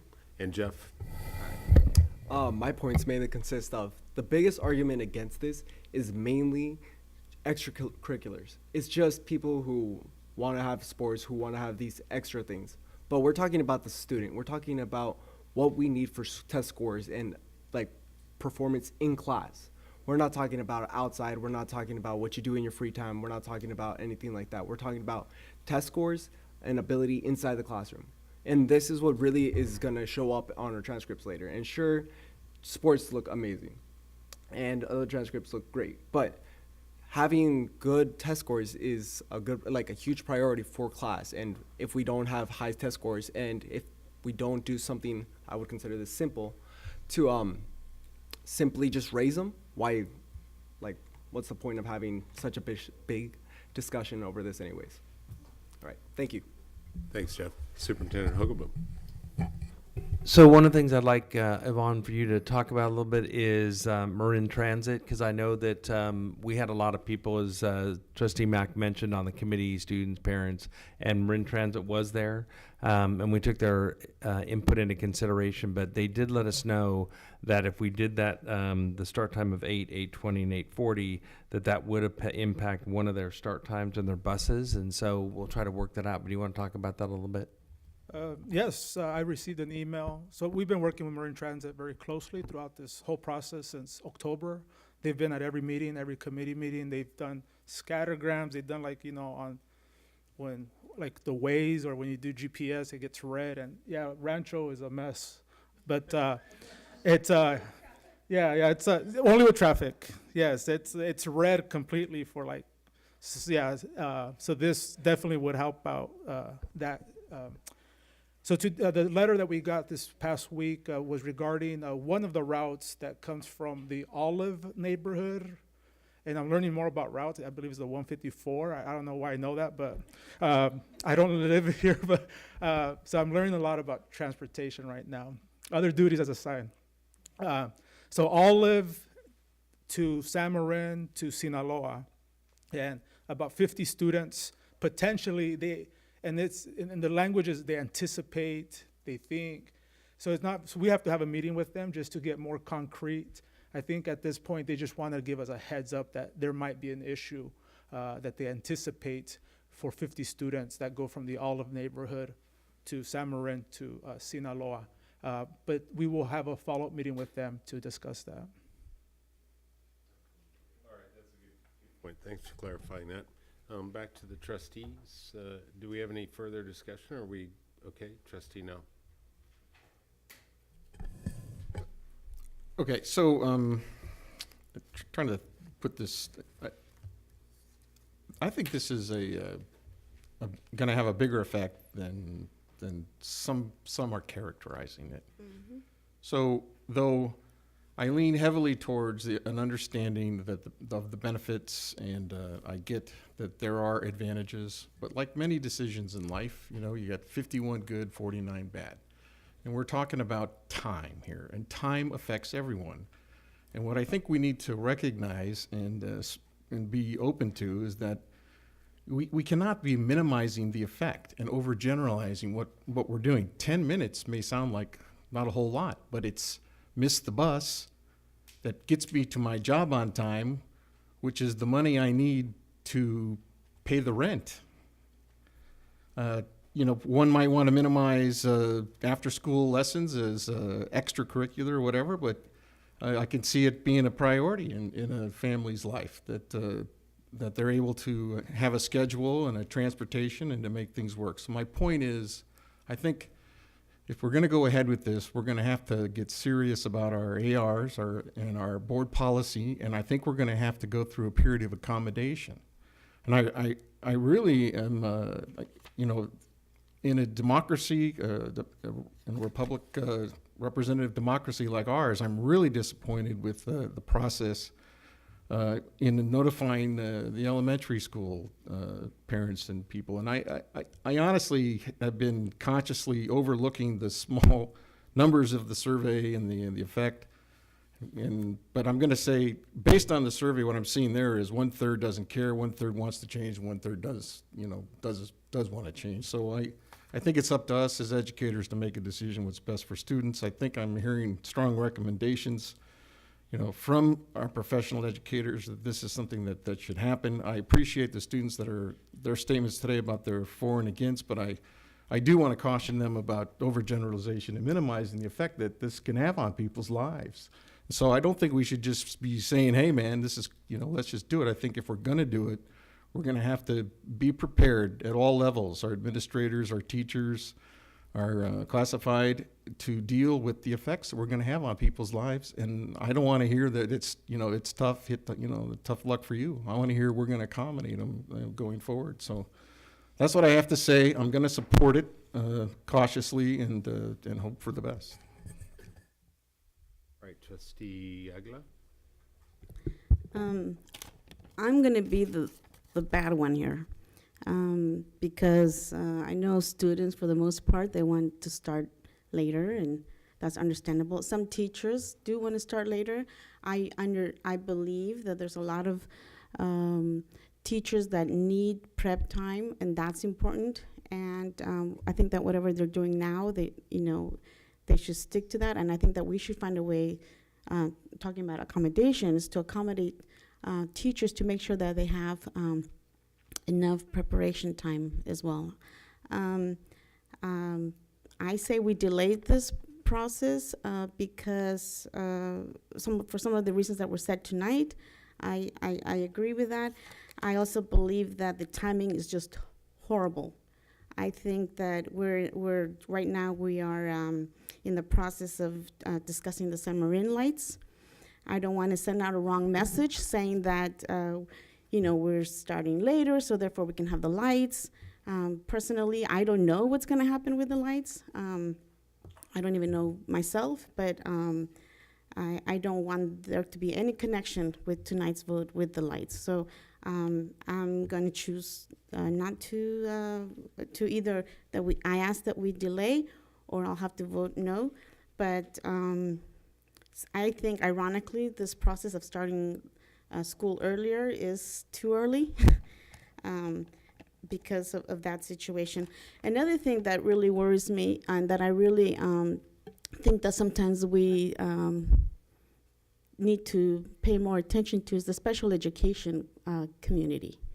A lot of the special education services are provided during the day. I believe that if we are starting later, we want you mentioned about a student talked about ending school later, and we will end later, whether it's 10 minutes, 20 minutes, an hour, it doesn't matter. It's 10, 20 minutes that the parents with special education students will have less time with their children. So that we need to take a look at, and we need to realize that those services are only provided during those times.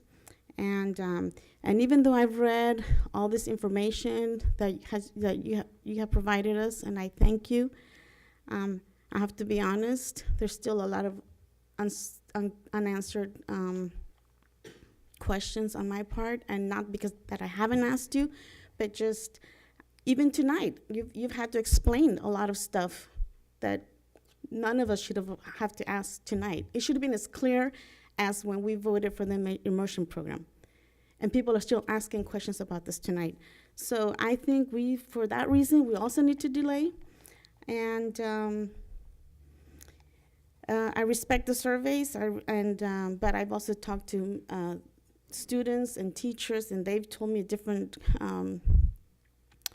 opinion. And so I believe that that again, we need to delay. As far as sleep goes, I do believe it's important for students to sleep.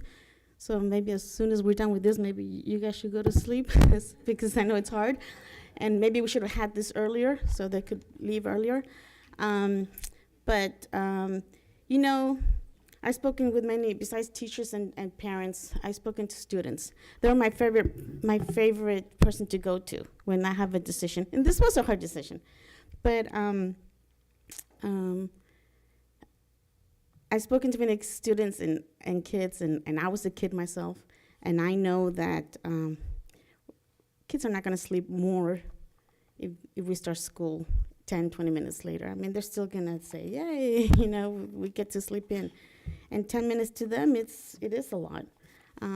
Even though it was said tonight that 10 minutes and 20 minutes is not a big deal. And if that's the case to some students, then why are we talking about this? So I think it's important. And now until this becomes the law, because it is our place to teach our students to obey the law, again, talk about the law, we need to prepare our kids for life. And so I think that we could be sending the wrong message, unless we work things out, but I think we could be sending the wrong message, or some kids may be thinking, oh, so if it's dark, then I don't have to go to school, or it's too cold, or, you know, that's not how it is in life. So you're not gonna tell your boss, well, you know, it was cold, or it was dark, and I have to have 5 cups of coffee. So we need to, so until it becomes the law, I think that we need to still be responsible and teach our kids how to prepare for life. Other school districts have tried this, and I understand that some have failed and they've gone back to their ways as before. Maybe they went back again already to starting later, I'm not sure, but I understand that sometimes it works and sometimes it hasn't. So, you know, I'm thinking we should work at it and to make sure that, like Trustee Nell says, you know, it's gonna impact a lot of people. This isn't just like, oh, goody, we get to sleep in 10 minutes, 20 minutes, an hour later. So personally, I believe that sleep is important, and you know, we are to, you know, I believe that we're to sleep, rise early and go to bed early. However, we're not parents, we're not at their homes and forcing them to go to bed early. And there's some special students like today, like that we have here tonight, that are very dedicated, and they don't get to bed till 10, 11, 12, like they've mentioned before, and I understand that too. But I think in comparison to the rest of the students, again, I think we are to, again, delay. And I have promised that I would lead with equity, and I don't think this is being equitable as of tonight. I'm not saying not for the future, I'm just saying as of tonight. That's all I have to say. So my vote is either. We'll take our vote in a minute. Thank you. I'll give you that chance. All right, any other trustees? Thank you, Trustee Aguila. There's some heartfelt comments.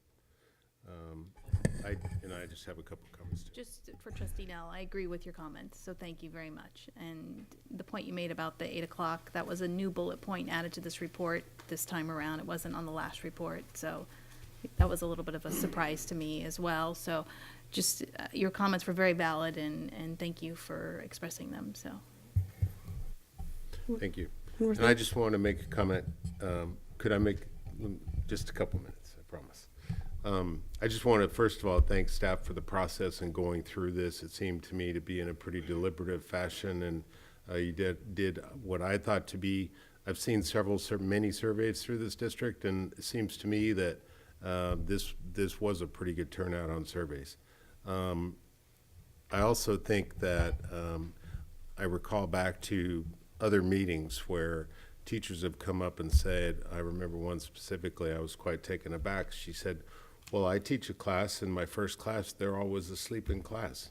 And she had just come to accept that, and I don't accept that. And in any way we can help influence that and change that, even incrementally, which this is, I think it's important. So I'm going to support this. I think there's a chance to look at the ARs and tweak it a little bit. I don't think it's the end all. But I think I read somewhere that, this is a great way to potentially influence kids' learning and their overall health at a very, very cheap cost. There's no cost to this. So we're impacting our students in a way it's not costing us anything. Let's give it a try, I would say. That's my belief. Trustee Aguilar? Oh, I just wanted to add that we also, again, I've said this before, that we need to think globally. And, like my nephews in Finland, they go to school way early in the snow when it's dark and it's cold. And they get there in school before my sister-in-law goes to work. And she comes home from work and they're still at school. Now they're 16 years old and they're attending accounting school. So I don't know what we're doing differently, but we need to think globally as well. And teach more than. Thank you very much, trustees. We had some good discussion on this item. I appreciate that. I think, let's see, Trustee Mack, there's a first, and Trustee Butler has a second. I'm ready to take a vote if you're ready. All in favor? That is 4 ayes and 1 no and 2 absent. So that passes, and thank you very much. All right, on to item D, approve the California School Employees Association, also known as CSEA, initial proposal to reopen contract negotiations with Novato Unified School District. Chris Koska, our Assistant Superintendent of HR, is here to present. Thank you. Welcome. All right. Thank this you, is for 2017-2018. Yes, thank you. Thank you, President Cooper, Board of Trustees. Yeah, this will be a very brief item. It's exciting. This is our opportunity to share with you what we're going to be negotiating with California School Employees Association. The specific openers we're going to be talking about include salary, hours and overtime, employee benefits, and promotion. It's important to note that these are the openers brought forward by CSEA. All right, thank you very much. Questions, trustees? Bring it back. Okay, Trustee No. I don't have a question. I have a comment, and I'm willing to make a motion to All right. accept the openers. My comment is to CSEA and our classified employees. I want to, I'm sure I'm speaking for all of us when I say that we totally value their service and everything that they do for us here at the district, and I look forward to working out the best contract possible and have that include our appreciation and recognition of the work that you do for us. So Thank you very much for those good comments. I know that echoes all of our feelings. Any other trustees like to comment? No. I call for our first. First is Trustee Nell, second is Trustee Mack. All in favor? That is 5 yeses and 2 absent.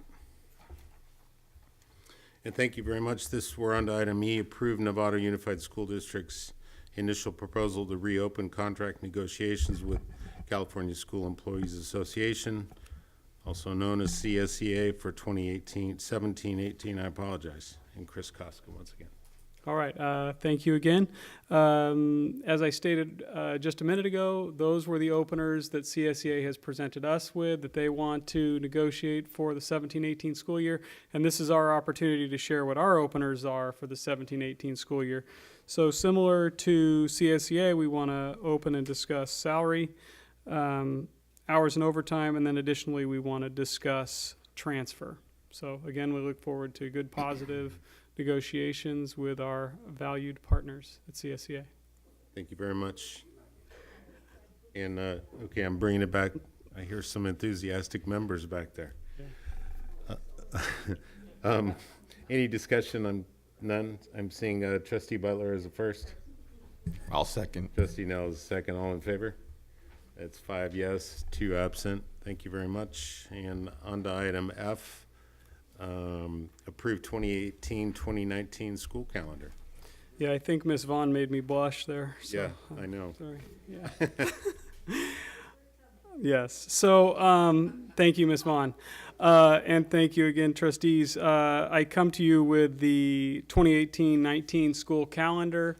I'm happy to say after a couple years of rough calendars that squeezed us around the start of the year, the end of the year, some difficult things around the holidays, we're back to a significantly easier calendar that has our staff coming back on a Monday, leaving on a Friday. It's also important to note that we have common breaks with the other Marin County schools so that families with kids in different districts will be able to have common breaks. So I think it's a good calendar. We had a good calendar committee that included CSEA, NFT, parents, and administrators. I think we landed in a good spot with this calendar. Any questions, comments? All right, we have a first. Thank you, Chris. Trustee Butler's a first. Trustee Aguilar's a second. All in favor? Any discussion I should ask? No? All in favor? 5 yes, 2 absent. Thank you very much, Chris. Thank you. All right, on to item 14, our staff reports. Our first one is the Bond Implementation Committee recommendations. Phase 1 projects, and Yancey Hawkins, our Assistant Superintendent of Business and Operations, will present. Welcome. Thank you.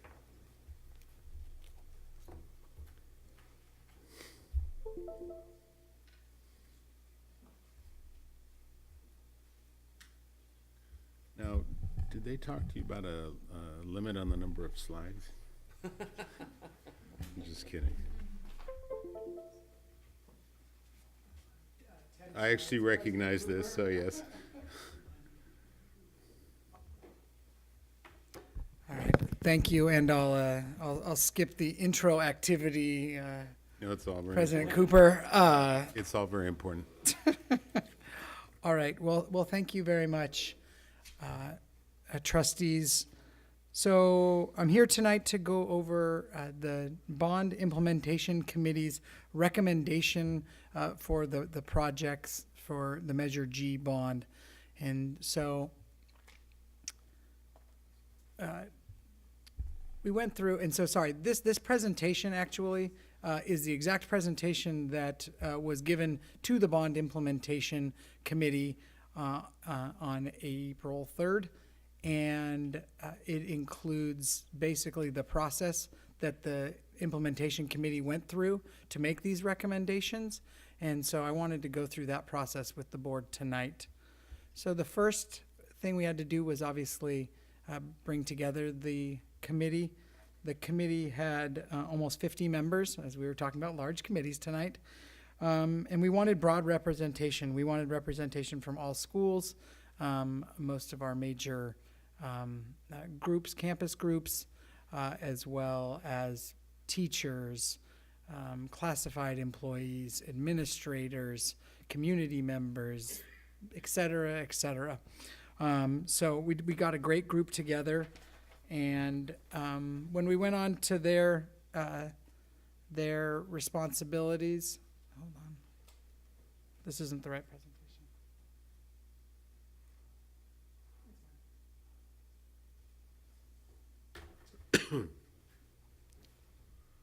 There you go. Thank you. All right, so they had three main, the committee had three main responsibilities. The first was to act as an advisory group to the superintendent to give these recommendations to the Board of Trustees.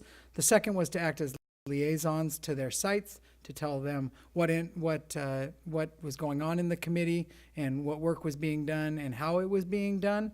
And the last was to work as a district as a whole. They all came as representatives from individual sites or community organizations or partners or representative groups, but really we asked them to act in the best interest of the district as a whole. One of the things we focused from the beginning was focusing on the bond ballot language. And so as you note, it's up here. We focused on the Measure G ballot language. We also focused on the facilities master plan that was approved last summer by this board. And then we also looked at the information that was given to the voters in terms of what they were asked to approve. What we did first was we understood that this committee was going to help us prioritize projects, but we went through individual items that really, while we wanted to discuss with this committee and basically get their tacit approval, we wanted to say that these were things that were really necessary of the project. So the first was obviously bond issuance costs. We have to issue the bonds. There are costs related to that. They can't necessarily, not really for the committee to say that we can do it or we can't, because we have to do it in order to get those bonds. There's also administrative costs, and those include our executive director of facilities, who I believe a large majority of his salary is paid for out of the bond. There also is deferred maintenance costs, including the San Ramon roof, the sewer projects at Olive and Novato High School. And those really, the committee agreed to put in the hands of our maintenance department, led by our director, Mark Silva. Also, classroom devices, which this board approved earlier tonight. We knew the board was going to be looking at that, so we said we have to hold that back in case the board, which is likely to do that. As well as IT infrastructure, and that really was looked at very similarly to the deferred maintenance projects. So this is an upgrade. Last year, the board made some pretty significant investments in the district's core and the servers. And so this moves that work out to the sites and helps support the one-to-world devices. And as we'll increase in the number of devices throughout the district, we will need the infrastructure to support that. As well as a contingency needs to be held to make sure that we get as many of the projects done in the facilities master plan as possible. So after we kind of took those things and moved them along, we said, all right, we're looking at the first roughly 5 years of the bond, 5 to 6 years, depending on the bond issuance schedule. So that's roughly 2 issuances, and right now projected to be around $104 million. So we said, how are we going to help prioritize this? What criteria are we going to use?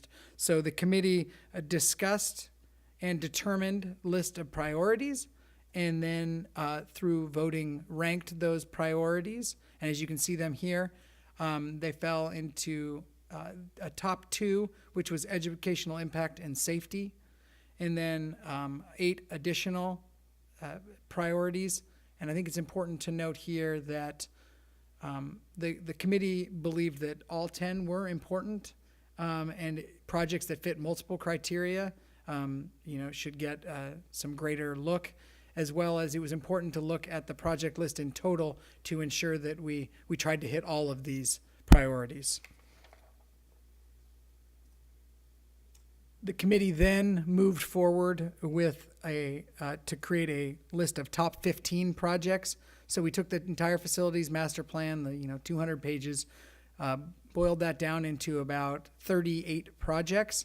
And then through the use of our criteria and through the vote of the committee, we narrowed it down to a top 15. If you're a mathematician, you're going to say, Yancey, there's 16 projects on there. There was a tie, so it's really the top 16. But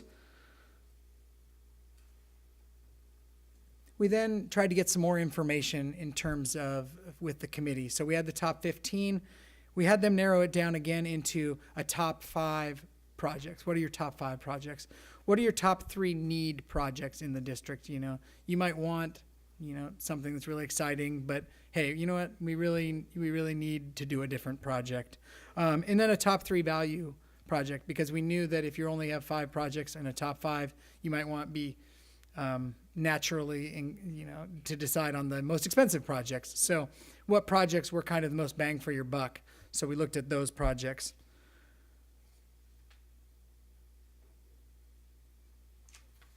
We then took all of that information and sat down and had meetings with our architects and our construction management firm, Greystone West. And we added kind of 3 more little categories to look at. The first is project escalation costs and how prone these projects were to escalation. We looked at project scheduling, and so that means, what projects do we need to do at different sites first so that we can do the second and third project on there. A good example of that is Sinaloa, where building the new gym allows for all the additional work that is proposed at that site to be done. So you need to potentially look at that gym first so that you can do the other projects later. The last is the time frame and making sure that we were looking at what was the duration of the project, and so that we were looking at projects that fit well into that 5-year time frame. So that included a list of 10 projects, 3 district-wide projects, including the classroom technology toolkit, security system upgrades, and 21st century flexible furniture. We had at the elementary school level, the Linwood Elementary School remodel. That project will include the movement of the food service distribution facility off of the Linwood campus in order to do that remodel work. 2 middle school projects, including the San Jose air conditioning and the Sinaloa Middle School gym, and then 3 projects at each of the high schools: the Novato High School Performing Arts Center, the Novato High School STEM Center, the Novato High School Synthetic Turf Second Field, the San Marin High School STEM Center, the San Marin High School Performing Arts Center. But it's important to note on that, the recommendation was for the planning to schematic design to be done at that, so that the design and programming work could be done together with the Novato High School Performing Arts Center, so we can get a district-wide view of that. And lastly, the San Marin High School Synthetic Field, the secondary, the second field at San Marin High School. The 2 items that we noted for the committee that were still required some additional information or clarification. As you know, we have the parcel 1A over on C Street. That comes with some requirements with the federal government. And so depending on, if there are any requirements for that we might need to move forward with, information could come in that we might need to fast track a project there. And then the second is state bond funding. One thing I believe Trustee Nell pulled off, there was a letter that we were acknowledging, a letter from the charter school. We will be applying, well, technically the charter school applies for it, but we will be applying for state bond funding, and the district will be applying for the state bond funding around career technical education, what used to be known as vocational education, for both of the STEM centers and potentially the makerspace. And so if we would receive additional funding under the state bond funding for those projects, that might change the prioritization, and we might come to the board saying, you know, we might need to prioritize because there is timelines associated with doing the projects, using state bond funding and getting those fast-tracked. So those were not information that the committee had at the time, but I wanted to bring that along. With that, those are the recommended projects from the Bond Implementation Committee, and I'm happy to answer any questions. I'm also happy, I know that Trustee Nell pulled the item for the charter school, and I'm happy to answer that questions there, or if you want to add it as an item later. Trustee Nell, thank you very much. Do you want to start off on that just to get clarification and focus on that? Well, you know, my main goal was basically to get it, you know, associated with the bond facilities in general. They are a charter school, but they're connected and, you know, part of the family, I guess, so to speak. And I just wanted to make sure that the letter that they were proposing and the way that their system works, they're actually applying for a different set of funds, if I understand it correctly, versus what modernization or CTE funding that we would be applying for. But I just wanted to have some assurances that we're on the same page and that they're leveraging with us and we're leveraging with them.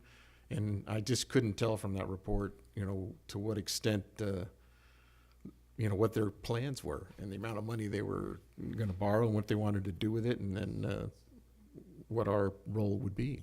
So this letter is the first step in the process. It's a letter of intent that they plan to apply for funding, and we are acknowledging that, you know, we know that they are doing that. The important reason is they're applying for rehab funds, and those funds can only be used on district-owned assets. So the classrooms over there that we own was where the work would be done.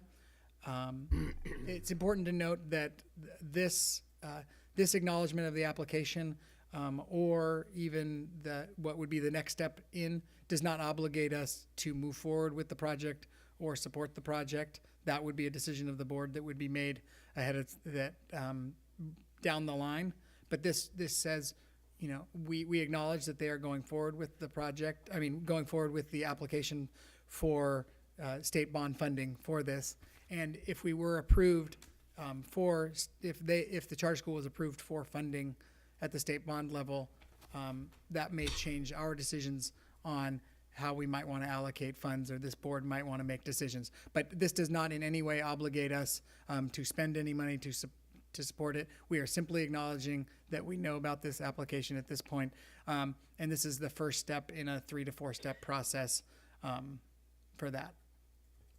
So Right. just point of order would be, since this is a report, at some point, you know, I'm prepared to move acceptance of the consent agenda, or take action that's required on that particular issue with the president's. That's correct, because that was my concern. We still have to move on that. So Yeah, why so don't we do? You why want don't to do we- that? We can do that. Why don't we finish that, if there's any discussion on that item? On that particular item. What kind of dollar amounts we talking about that they potentially might get for the charter school? Do we have a sense for that? Any range? So we're still we're right in the middle of it. So I don't want to give you incomplete numbers at this point. The one note is that we've determined that they are not eligible for funding really to expand because they are not necessarily looking to take additional students at this point, or have any unhoused students at this point, which would be a prerequisite. And I'm going to look at Todd Lee. I know you were working with them. Does that pretty well cover that they would not be building with this application a new?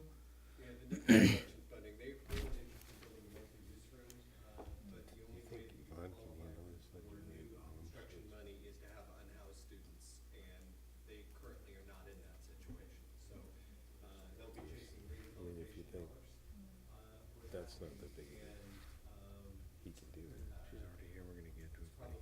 But thank you for thinking of that. Yeah. Yeah.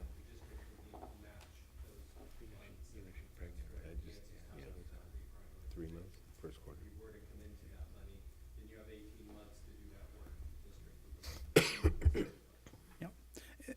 And there are some other options to how those projects could get done there, but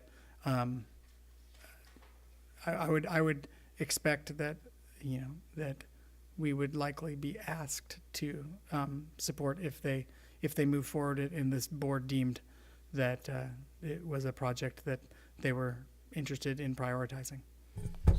So, Mr. President, I'm going to, you know, we have somewhat of a fiduciary responsibility to oversight on what they're doing, and that's what the notification is. The dollar amounts are going to come forward later, but just one other thing I wanted to point out, that you did mention that that's our property over there. Those are our facilities. Those are our buildings. So I don't want to see them. I don't care who's in them. I mean, we need to take care of them, and we need to take part in this effort to some degree. So at this point, I would motion to that we accept the letter and the notification and fulfill that fiduciary responsibility. But going forward, this board member would like to see them included at every level and keep us up to date on that. So I will move to pass motion on item K on the consent. Right. Okay. First and a second, all in favor? That passes 5 yes, 2 absent. Thank you for pulling that. That was important. Now let's get back to any other discussion about what Yancey, the bond presentation, implementation presentation. Greg, would you like to make any? You were on the committee. I was on the committee. Okay. I just think I thought it was really well done. I was really impressed. I think I've been on a committee that's had 50 members before, but it's been a long time since I don't really remember. But that can be an onerous thing. It can be something that's you're trying to corral the cats running around, and I think they did a very, very good job. I think we did a great job. We had people from schools. It was a great cross section, and I'm happy with this. With moving forward with this, it was a good process. I do have a question, and if you want to add more about that process, that you can. But I wanted the STEM Center at San Marin. Can you just get down in the weeds for a second with me on that and describe that? And that's from beginning to end. That's not planning, right? That's from beginning to end. You're saying the duration of the project? No, just the scope more than the duration. The scope, and Mike can correct me because he's been looking at these numbers. I think we've been, the only reason I'm bringing this up is because it's kind of a bird walk, but bear with me. I think that we've talked so much about STEM at San Marin and the focus that needs to be on that right now and has been for a while, that this is really, really important, and I just want to make sure that that's noted. No, absolutely. It's currently scheduled to be an 18,000 square foot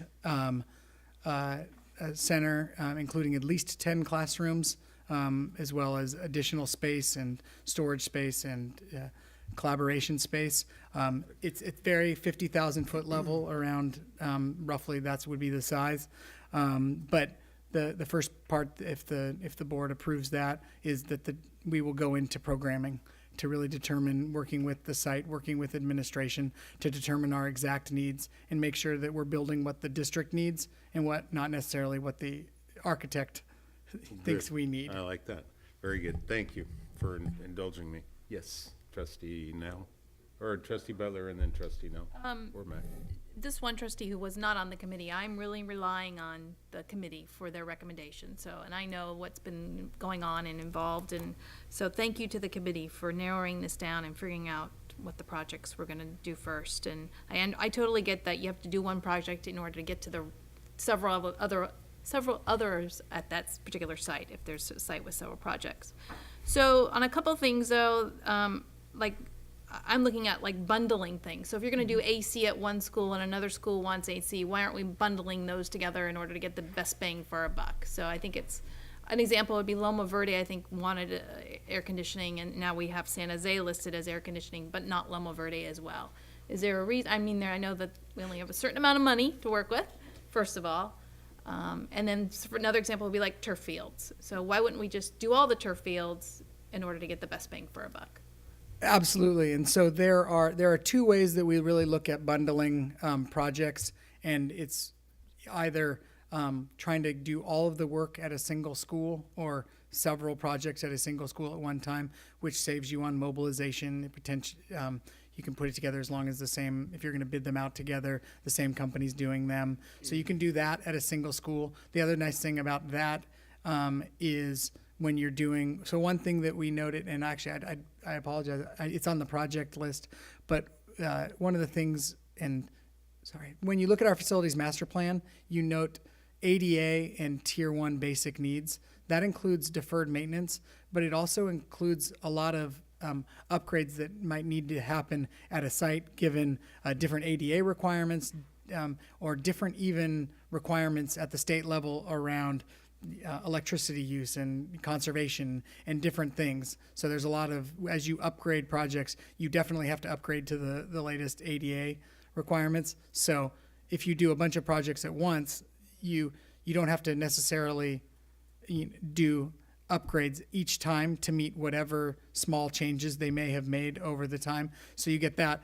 but you also get a big mobilization charge, and you get the fact that if you do, instead of a $10 million, a $25 million job, there's efficiencies that can be gained to just get lower pricing. So there's all at the site, and then there's also potentially looking at doing something across all the whole districts. And one of the things, we've looked at some of the projects, what you do come into is potentially, if you are doing projects at every site, individual, so maybe some outdoor learning at each site, that will trigger a lot of those Tier 1 work potentially. And so you're going to do a lot of that work, and then you're going to come in 2 years later. So potentially some of the efficiencies that you've saved by bundling a project across the district can do that. But that was one of the real reasons we came to, and again, all of your comments about we do have a limited amount of money, and we were trying to bring the list down. But we did bring this list and all of the feedback to our architects and our construction management firm, and really said, what was the big, what are some of the big factors? And Todd, I'm sure, would tell you that what scares him the most really is escalation. And so the projects that have huge, and so that, I know that was a big, but he also helps us out in all of the other areas of saying, what is a good list of projects to kind of start out with. So, we did do both of the turf fields, but we didn't necessarily do all four. So. All right, Trustee Mack, you're next, and then Trustee Moore.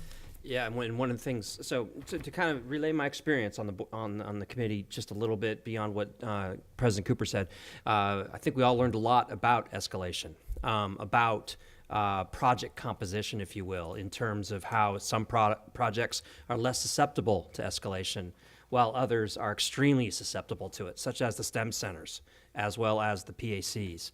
So hence, got to get those started as soon as possible because there's so many different trades involved, so much escalation, whereas some other projects aren't as susceptible to that. So that's a little bit of what's in this whole prioritization as well.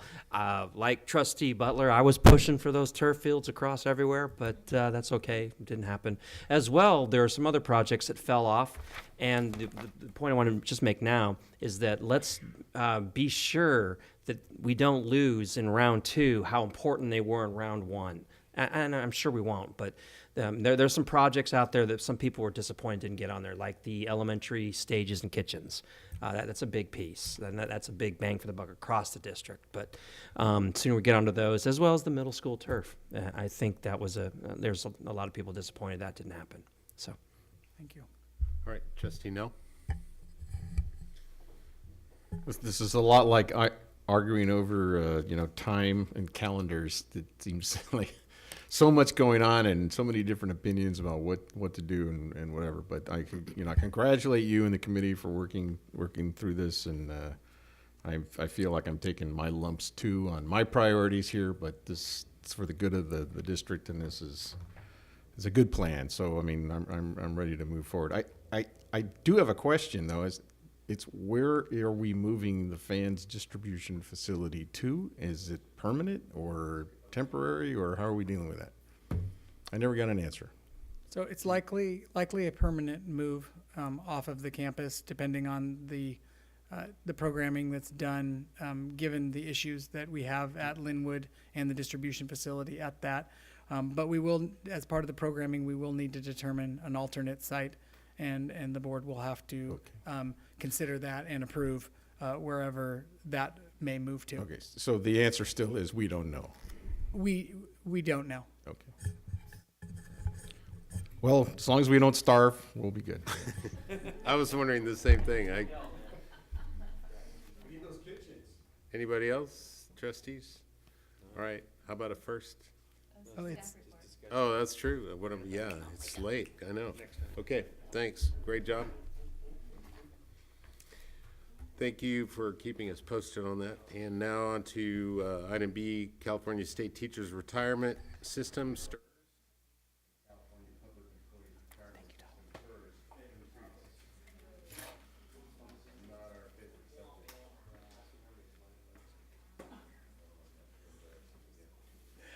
So I think it's important to note that likely the single most important issue impacting our financial ability is the increases in STRS and PERS costs. And so that's why that I asked Superintendent Hogeboom if I could give this report. And it really is to just go into detail. I know that we talk about STRS and PERS, and we talk about that they are a big input, but I think it's important to look at each of these things and really understand them so that we know what we're facing moving forward. So the State Teachers Retirement System, STRS, is our retirement system for all of our certificated employees. That includes teachers, counselors, principals, superintendent. It's about 75% of our district salary, so it's important to note that the impact of the STRS increases are 3 times the impact of the PERS increase on the budget as a whole. The all retirement benefits and rates are set by the legislature, so it's important to note that while this is impacting you, the legislature is the only one who can set benefits or rates, so the board has no authority or ability to change those. And it's funded by contributions, basically a 3-legged stool between employers, and the state.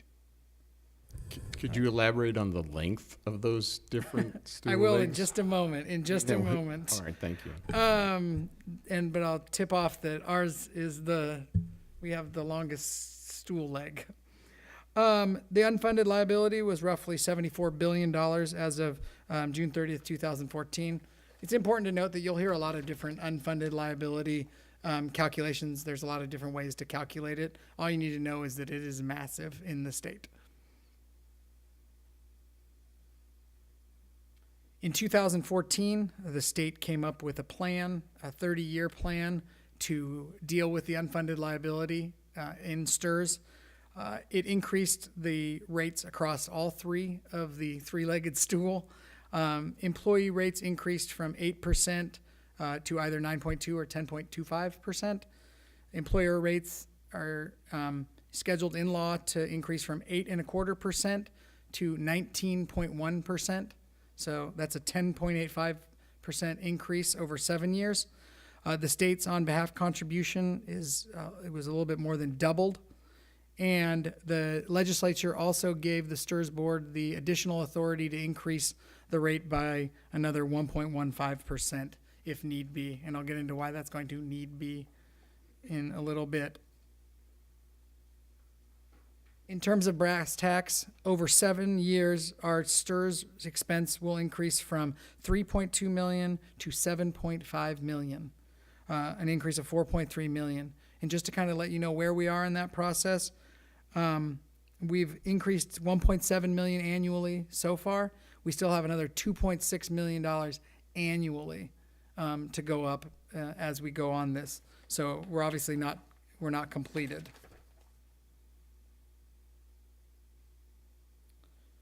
PERS is our retirement system for all of our non-certificated employees. So that's instructional assistants, custodians, food service workers, maintenance workers, myself.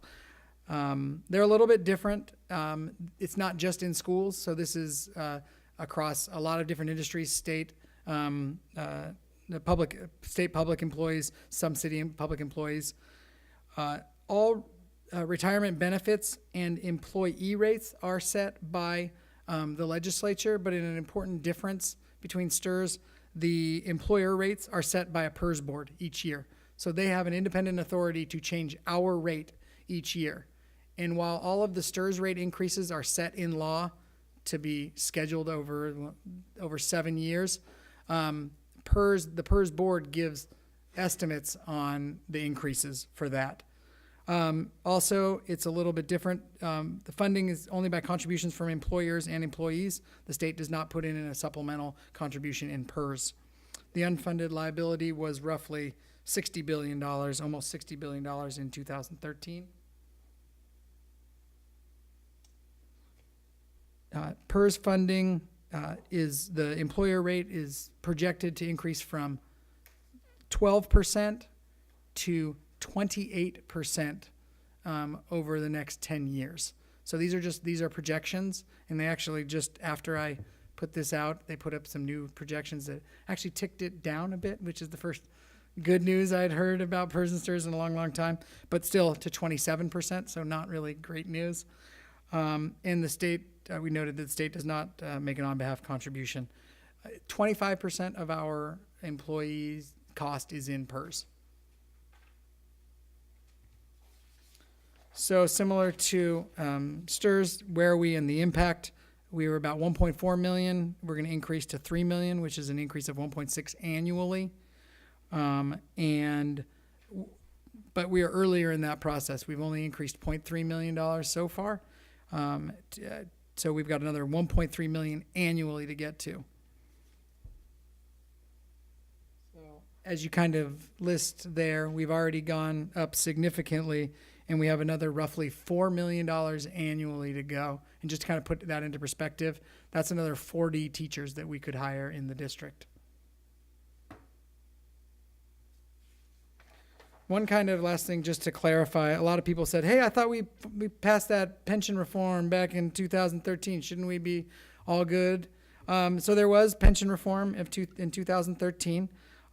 It impacts both PERS and STRS, and everyone thought, oh, that's terrific. You know, employees are going to pay 50% of the cost, and, you know, we're going to be all good. The important thing to note was this really was to fix the impact going forward on new employees. So we basically have two classes of employees in the district now in terms of retirement. We have pre this, which they call classic members, and post this thing, which is PEPRA members. And so those retirements are significantly decreased from what our classic members get. And they basically pay 50% of the cost of the pension plan. The big part is we're paying these huge rates to pay off the unfunded liabilities. So that's why our rates are so increased. The last thing that you might have been hearing around STRS and PERS is them changing their investment rate, their estimated rate of return on their investments. And they've both recently changed from 7.5% to 7%. The important reason why that, it basically, that both organizations are saying, we don't think our investments are going to grow as fast as we did before. And obviously that's going to leave additional money that is needed to be funded into the system. So with that, I'm happy to open it up to any questions. Thank you very much, trustees. I'll bring it back to you. Any questions, comments? No? Trustee Nell. Just thank you for bringing this forward. I think it's, we have an obligation to the public to do whatever we can, whenever, to bring this issue out in the open. It's interesting, you know, I just was looking up our audit report from last year, and I looked up the state liability for CalPERS and STRS, and it's $248 billion that the state needs to prop up these two pension funds. I don't know what the United States defense budget is, but it's less than that. So we have a problem. And quite frankly, if I was dependent on this retirement system, I would be in Sacramento with two signs over my head complaining about the mismanagement of these two particular retirement funds and asking that something be done. Quite frankly, they just cannot continue to increase the contributions that our students and families are going to have to make to cover this unsustainable system. I think it's unreasonable. And I just also, so I appreciate, you bringing this forward, but the county of Marin, as you know, in their common message put forward in the foreseeable future, funding growth is expected to be limited. And they go on to talk about how state revenues are leveling out and there's a risk of, tax revenues being on the decline. Of course, we'll find out in May what the real numbers are. But the number two thing they talk about in cautioning us to keep our budgets from growing or going out on a limb and committing funds on a long-term basis, which is essentially salaries, is the effects that employers are having to make in regard to retirement benefits. So we are basically going to we are prevented from compensating our current employees because we're being assessed for this liability that's just unsustainable and payable. And I just want people to hear it, that it's a problem and more needs to be done and it has to be addressed and we all need to work together to figure it out. But if you look at the multi-year projections through 2024, it's possible that we will be paying enough money into the liability, the owed monies to this system, that we're going to have to close a school.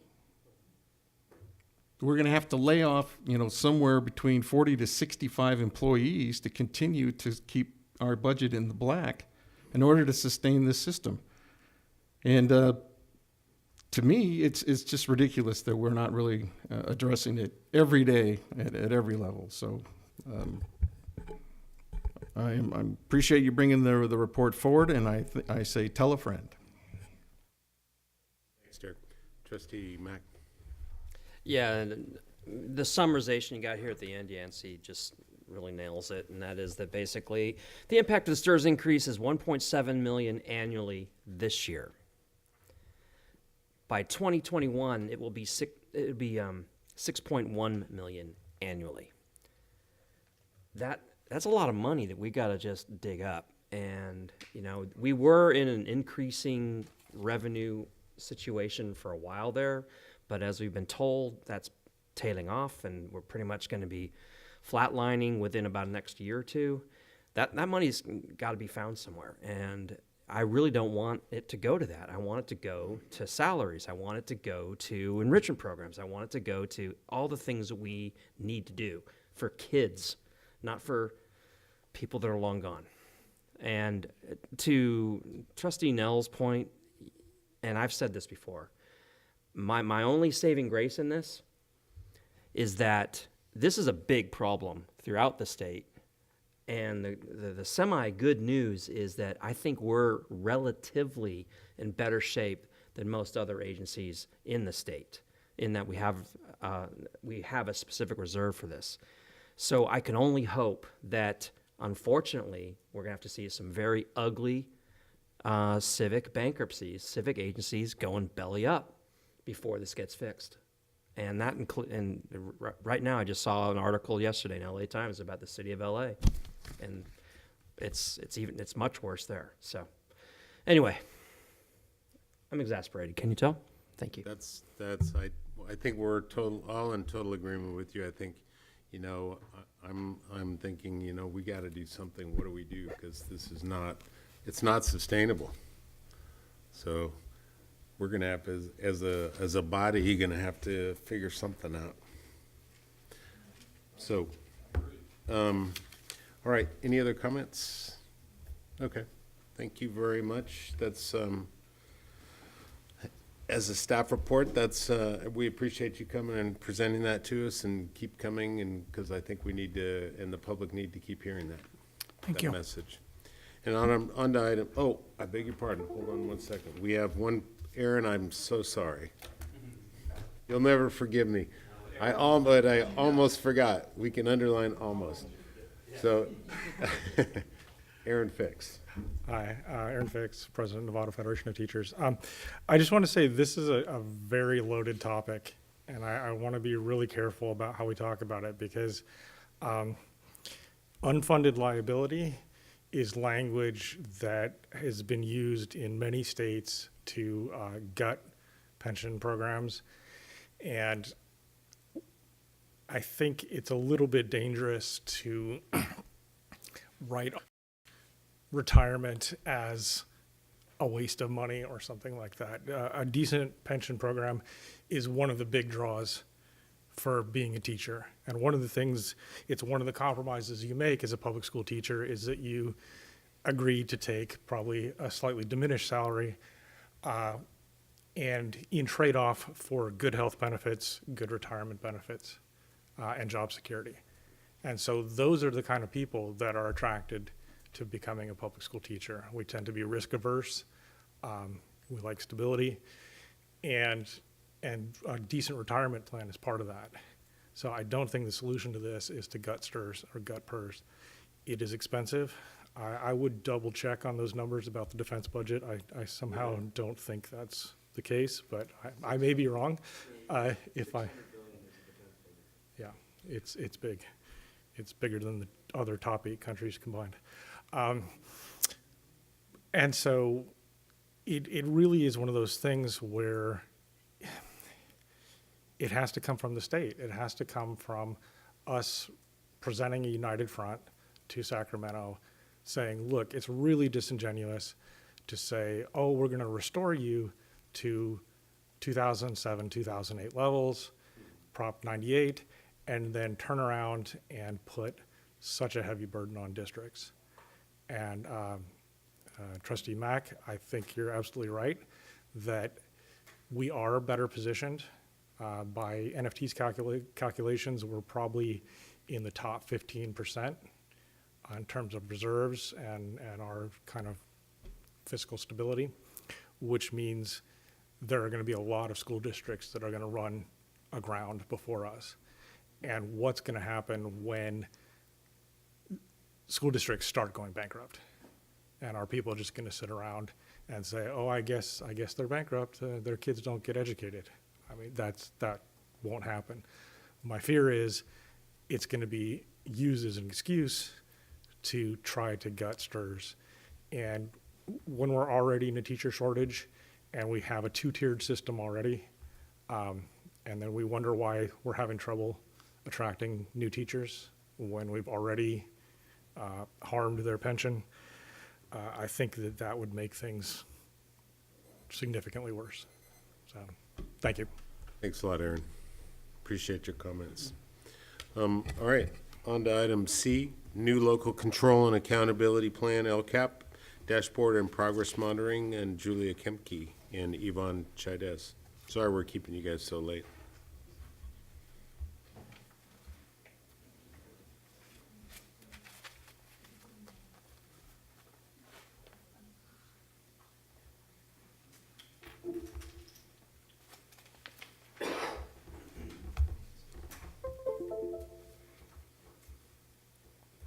Okay, good evening.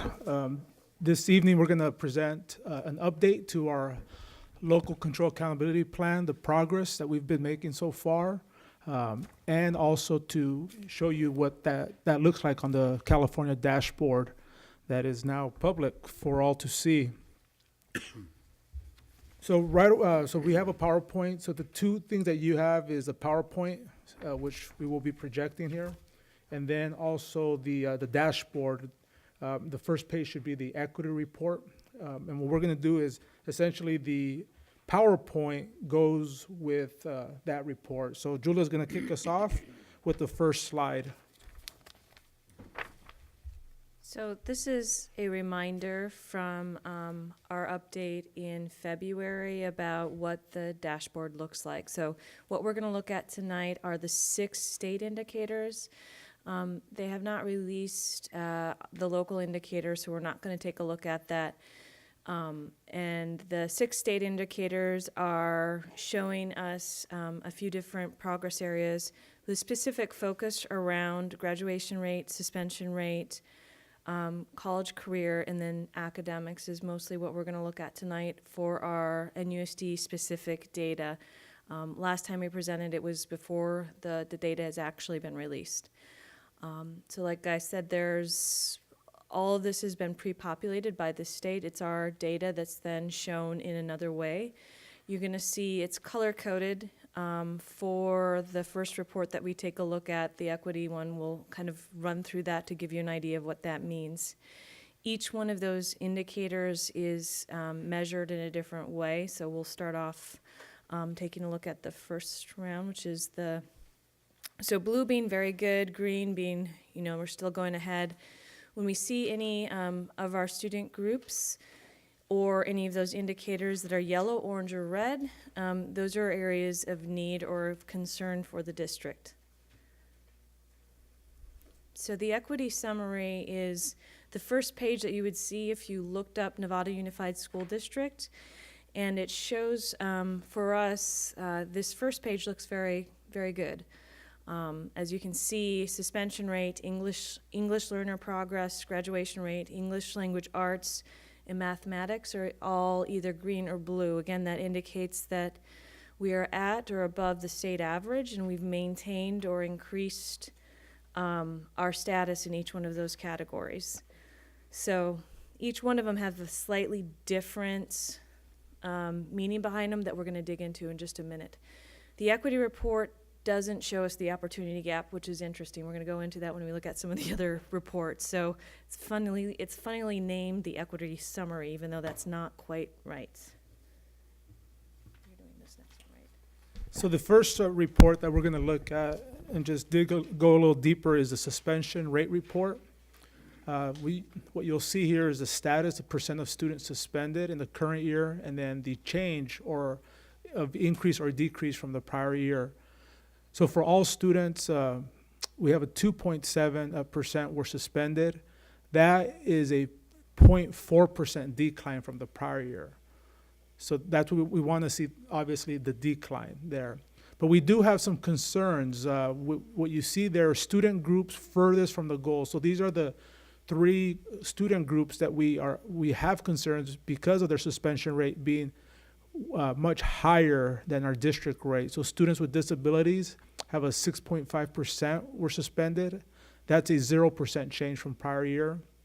African American students, 8.2% were suspended. That's a -2% decline. So that's good. We want to see that decline.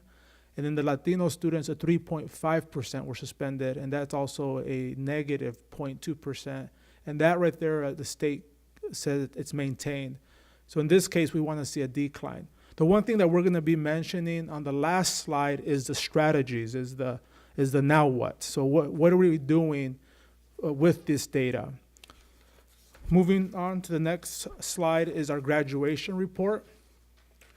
So for this one, all students, it's a 96.5% graduation rate. That's a 3% increase from the prior year. So this is a celebration right here. This is great. Our students are working hard. Our teachers are doing awesome work in the classroom. Our community is supporting all students. So all student groups have a high or very high graduation rate. So this is something that we should be very proud of all of our schools and the work happening in the classroom. The next slide is the College and Career Preparedness Report, and this is based off the 11th grade SBAC. And actually, as we speak right now, our schools are taking the SBAC right now during this week. So this right here is what you're going to be looking at the status. It's point above level 3 in the current year, and then again, the increase or decrease in points. So for all students in NUSD for 11th grade, they were 61.5 points above level 3, and that's a 22-point increase from the prior year. And then for math, it's 8.9. It's below level 3, which is also an increase of 19.8-point increase. So we want to continue to see those increases from prior year. The next one, Julia's going to go into deep with English language arts. One thing I want to mention about what level 3 indicates is that it is meaning on the SBAC itself, the results that we look at, it means met standard. And I don't know the exact levels. They change based on the grade level. And then there's an average that we get for this report. It's for 3rd through 8th grade students. So they take an average of how the students are doing, and then they say, what is our distance from level 3? As a district, again, we are doing quite well, and that's why our equity report in quotations looks quite well, is 11.8 points above level 3, and we've maintained that with 5.8. We've added 5.8 points. Generally, the level 3 is above 1,000 points, so that's why when you see a gain of 5.8, it's still saying it's maintaining, if that makes sense. So in this area, this is where we do see the opportunity gap. We have several of our student groups. English learners are 41.6 points below level 3. This is a gain of 6.5 points, which is considered maintained again. So that doesn't mean that there's a significant increase. Socioeconomically disadvantaged, we're 35.7 points below level 3, and this is an additional 3.2 points from the previous year. Students with disabilities, this is the group that is the furthest from level 3 with 61.6 points below level 3, and they've actually declined by 1.9 points. That's still, they do consider that decline when it is, I guess, going below. African American students, also one of the groups that is quite a few points away from level 3, 59.7, and this is a 16-point drop. That's why that student group is red. So that is the most concerning, is when we see that they're significantly below level 3 and they've declined that much. For our Hispanic and Latino students, they're 30.6 points below level 3, and this is again considered maintained with an additional 5.3 points. The other thing we just want to mention about the SBAC data is we only have two years of it. So this is based on that longitudinal trend right there. The first 2 years of testing were pilot and field tests, so those are not included in the data.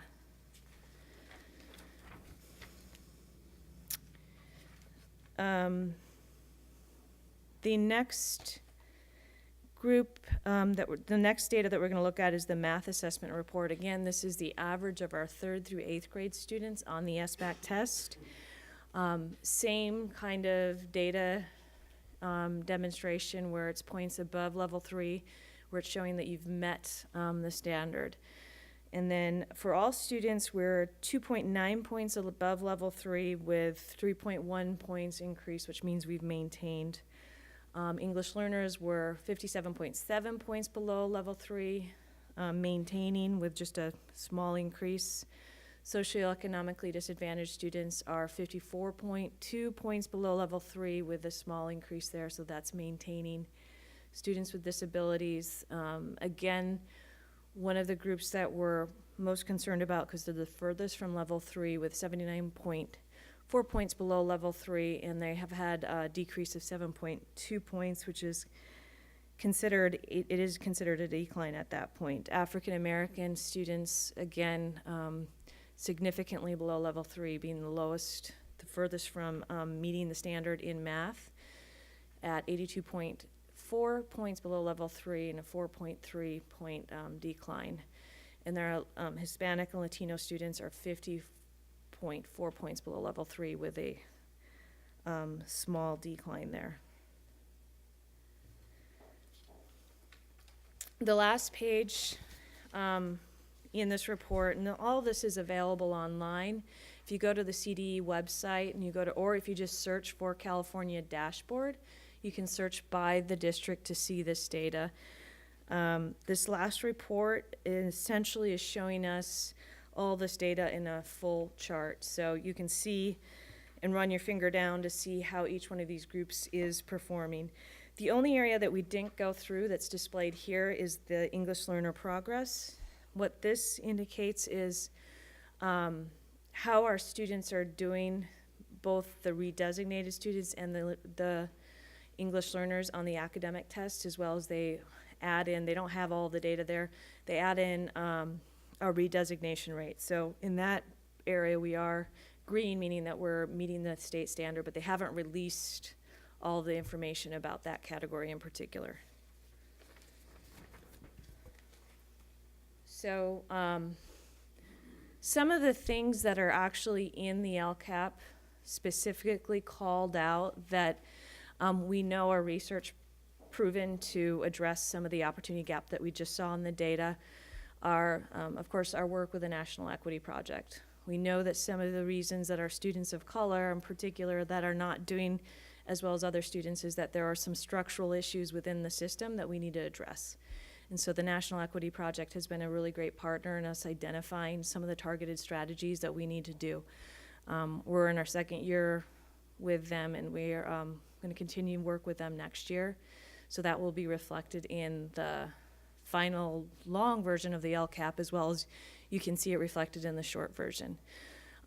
Project-based learning is shown to be effective pedagogy to address students that are disengaged, unmotivated, because it has so many components that look at how do we engage students based on their interests, their choice, and also provide teachers with the flexibility to have a lot of differentiation happening in the classroom.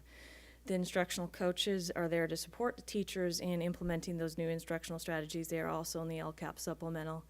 Community liaisons, a big portion of what we know is happening is that some parents don't know how to access what's happening at schools, so the community liaisons are helping with that. ELD support with Clark Consulting. You saw the English learners reflected as being one of our student groups of concern throughout the data. So we have Clark Consulting coming in to do some very intensive work with our teachers, as well as we have at the last, a few board meetings ago, you guys approved to ensure that we're getting 45 minutes of designated ELD time at the elementary schools. So the Clark Consulting, along with other ELD strategies, is one way that we're going to ensure that we start addressing our concerns with the English learners. Restorative practices with Healthy Novato includes quite a few different ways that we're trying to address the gaps for how we discipline students, because you saw that there was definitely an opportunity gap with how students are being suspended, and that's a very common problem in schools. So again, if they're not in school, their academics are going to suffer as well. So there's quite a few strategies within both through grant funding and in the LCAP supplemental to institute restorative practices. We've dedicated to ensure that every single school site has mental health counselors on site. We know that students can't learn if they do not have access to mental health needs. And then parent education. We're using PK for a lot of the parent education. Stands for Parent Institute for Quality Education. They do a lot of support for parents to understand how to access high quality education in their schools. So again, this is just a progress update. We use the data from the dashboard to inform the strategies that we just mentioned. There's other data that we're looking at as the District Advisory Committee, as well as some of the metrics we're using to take a look at how those strategies specifically impact the students. But otherwise, if there are any other questions or comments. Trustees? No? Great tool. Trustee Nell and then Trustee Butler. Trustee Butler. Trustee Butler, you're first. I'm going. Ladies Oh, I first. forgot. No, I'm just kidding. Come on. Are school sites, are they using this? Principals? We've shared the tool with all the principals and we've gone through their site. You can look at how your school site compares to the other schools, and Right. there's a whole bunch of different ways to look at the data. We looked at just the district-wide, but Right. yes, we've gone through it with the you've gone through principals. it, yeah. Is that it? Trustee Nell? Okay. You know, I appreciate bringing the report forward. You know, from my perspective, this is a system that's just getting started, and the numbers are, a lot of them are NA because it's new. You mentioned they were piloting just 3-4 years ago. So, but I think it's, you know, it's optimistic. From my perspective, I understand the dashboard. I think it's probably a positive thing that parents and community members can log on and kind of get a sense of what's going on, and it classifies the different issues, math, English. I mean, it's good, and I would say that we look good. You know, I think we obviously have our sore spots and places to work, but we're trying. I'm sure that we're going to share this. If we have, I'm sure we already probably have shared this information with some of the consultants that we've been working with on your last page here. In the private sector, we're going to start asking for our money back if we don't get some better better progress or things along those lines. Or maybe we ought to evaluate the what's going on there. But I did see some positive numbers in some of the population. So I jest a little bit, but I think if we're going to have an impact on these subgroups, we're going to have to focus more and find the resources to apply. Quick question about the special students with disabilities. Should I just assume that's any student with an IEP? Does that include 504s, or is that a category unto its own? That, I mean, who is in that category? Well, how do I? It's students with IEPs. Students with 504s would not be included in that data. Okay. All right. Perfect. Thanks. Thanks, Trustee Mack. Yeah, to extend on that question, are these categories mutually exclusive? In other words, can I be an English learner and be Hispanic? Yes. Okay, so really the English learners present, well, no, they're not, but a big chunk of them are in the Hispanic number as well. Okay. And just in general, yeah, just there's some of these subgroups that, yeah, we got to work on this, man. Yeah, but good information. And I especially love the idea of putting these in the hands of the principals and working on their sites to use this information. And I understand it's just indicative now. We're going to get a lot more, but there's some things we've got to work on. But I'm sure we're seeing it, so. All right, thanks. I have one question. How would a teacher or principal use this information? How would it dovetail with Schoolzilla? Is Schoolzilla just more deep down really way down in the? Schoolzilla will pull actually from Aries, and so it's a little bit more real-time data than this. Okay. This tends to be more of a forensic analysis of the district, where we're kind of looking back into what it looked like from last year to the previous year. That answers So it. That's all I need. Thank you. Yeah, they're good, both good tools then. Any other questions? This is a staff report. Thank you both, and Superintendent. I think Superintendent Hogaboom has a comment. I mean, just a quick comment. I think that while I think we all think that CASP is a lot better than the STAR testing, and we're just getting started with it, I would also say that, and these reports are helpful and useful, but really not anything new. Would just remind us that we all need to do a better job with multiple measures. I mean, this is pretty good, 3rd through 8th. If you're in high school, what you get an 11th grade report, that's not enough. And we have a lot of measures, and we don't do a good job of reporting what those multiple measures are. And when we have map testing, we have all this other stuff. And I think our hope is, and I appreciate your question about Schoolzilla, because we need to get printouts by kids of how they're doing on multiple measures. And we say that the graduate profile is really important, and we have our rubric, but we need to find a way to get that. I think we need to expand our standard-based report card at elementary. Needs to be revised. It's too cumbersome. In my opinion, we need to extend that to middle school, because I don't think our grades mean much of anything, to be honest with you. An A in my class might be a B or a C in somebody else's classes, so I don't think grades really tell you much one way or the other. And we just have to do a better job of multiple measures and using rubrics, and because all anyone ends up caring about is this once-a-year standardized test, and that is woefully inadequate to give us the information we need about our students. And so I would just urge us that Schoolzilla, we've got to get that situation better, where it's able to take the multiple measures that we do have, including at some point the graduate profile and the assessments on that and our report cards, and getting all that information in one place. Because while this is okay, it's way short of what we need in today's world to assess much of anything. So it's kind of a challenge to ourselves, because we always talk about multiple measures, yet this is the only thing we ever look at, and it doesn't cut it. Yeah. All right. Thank you. We'll move on to the next one. Okay. And that is, let me just say, new local control and accountability. Oh, sorry. Implementation of next, it is late. Implementation of, and I assure you, we're almost done. Implementation of next generation science standards and updated board policy 6146.1 high school graduation requirements. And Julie and Yvonne, once again. All right, so this one is mostly going to be Julia. I'm just going to introduce her, but also I just want to acknowledge the work of our district science leadership team, the work that they've been doing around the NGSS now for couple of years.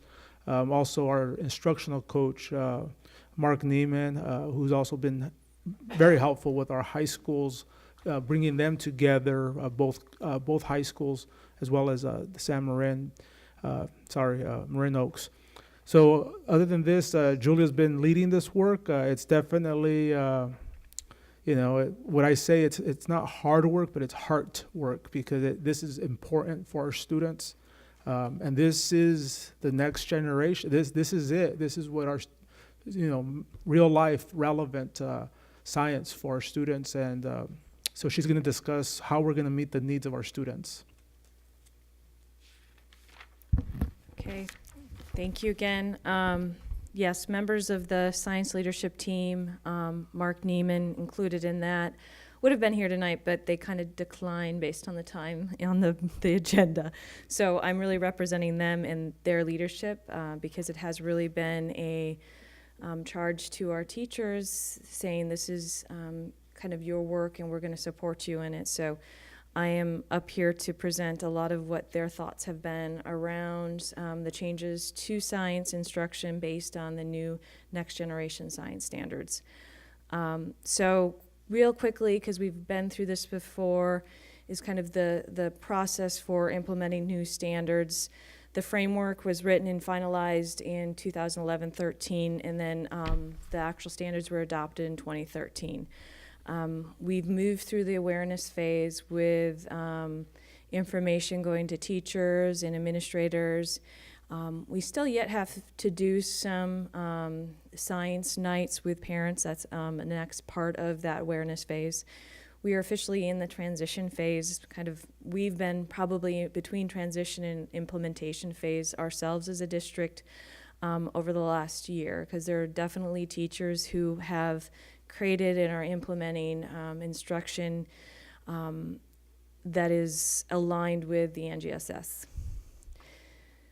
The other thing that I do want to mention is that the assessment, there is going to be the pilot assessment of the CAST this year. It's going to be given to our 10th graders, but as the test is actually implemented, it will be eventually given to students once they've completed the full standards. So the way that it works is that they can take it at a point in time when they have finished all of the courses that we've deemed that they've met all of the standards. So a big part of the NGSS standards is this idea is all standards, all students. So it's a very equity-minded type of approach, just as all the new standards are, that all students should be able to access the rigor and content inherent in those standards. And so that's some of the changes that you're going to see reflected in what we're talking about tonight.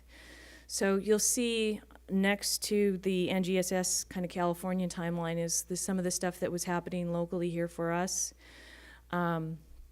Science teachers attended one of the first CDE rollouts during the 2013-14 school year. We hired instructional coaches in the 2014 school year, and really that helped lead some of the work around implementing the standards. Science leadership team was created last year. They've been in existence for about 2 years now, and created a lot of the awareness pieces. Like I mentioned, we're in the transition phase and intend to implement next year with full implementation along with the state guidelines in the 2018-19 school year, in preparation for the assessment in 2019. So just as Yvonne mentioned, we do have a science leadership team in existence, and they've been a very powerful force in making sure that we're moving this work forward. It has reps from all the elementary schools, so it is a K-12 team, which has been really powerful in a lot of ways. They break out into middle, high school, and elementary sessions, but some of the information is shared with the whole group because a lot of the instruction is based in principle. It's not like grade level specific. So, like I mentioned, we've moved to the awareness phase. I think the one area that we need to reach out a little further to are the parents to talk about how has this instruction changed for their students in the classroom.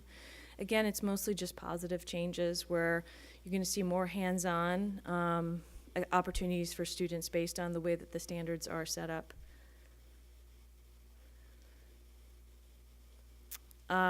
Transition, middle school determined the integrated model. That was a state recommendation that we weren't discipline specific, that so they went with the integrated model, meaning that the standards weren't segregated by a particular discipline. And then they defined the essential standards to be addressed at each level. The high school team has been working on thinking about what the course pathways look like for high school. In the midst of this, we created biology as the 9th grade class, eliminated earth science, which actually was pretty aligned with what the next generation science standards require. So now we're taking the jump into the implementation phase, which we're going to talk a little bit about some of the changes that are going to happen with that. So the all instruction aligned with NGSS cross-cutting and science engineering practices and disciplinary core ideas.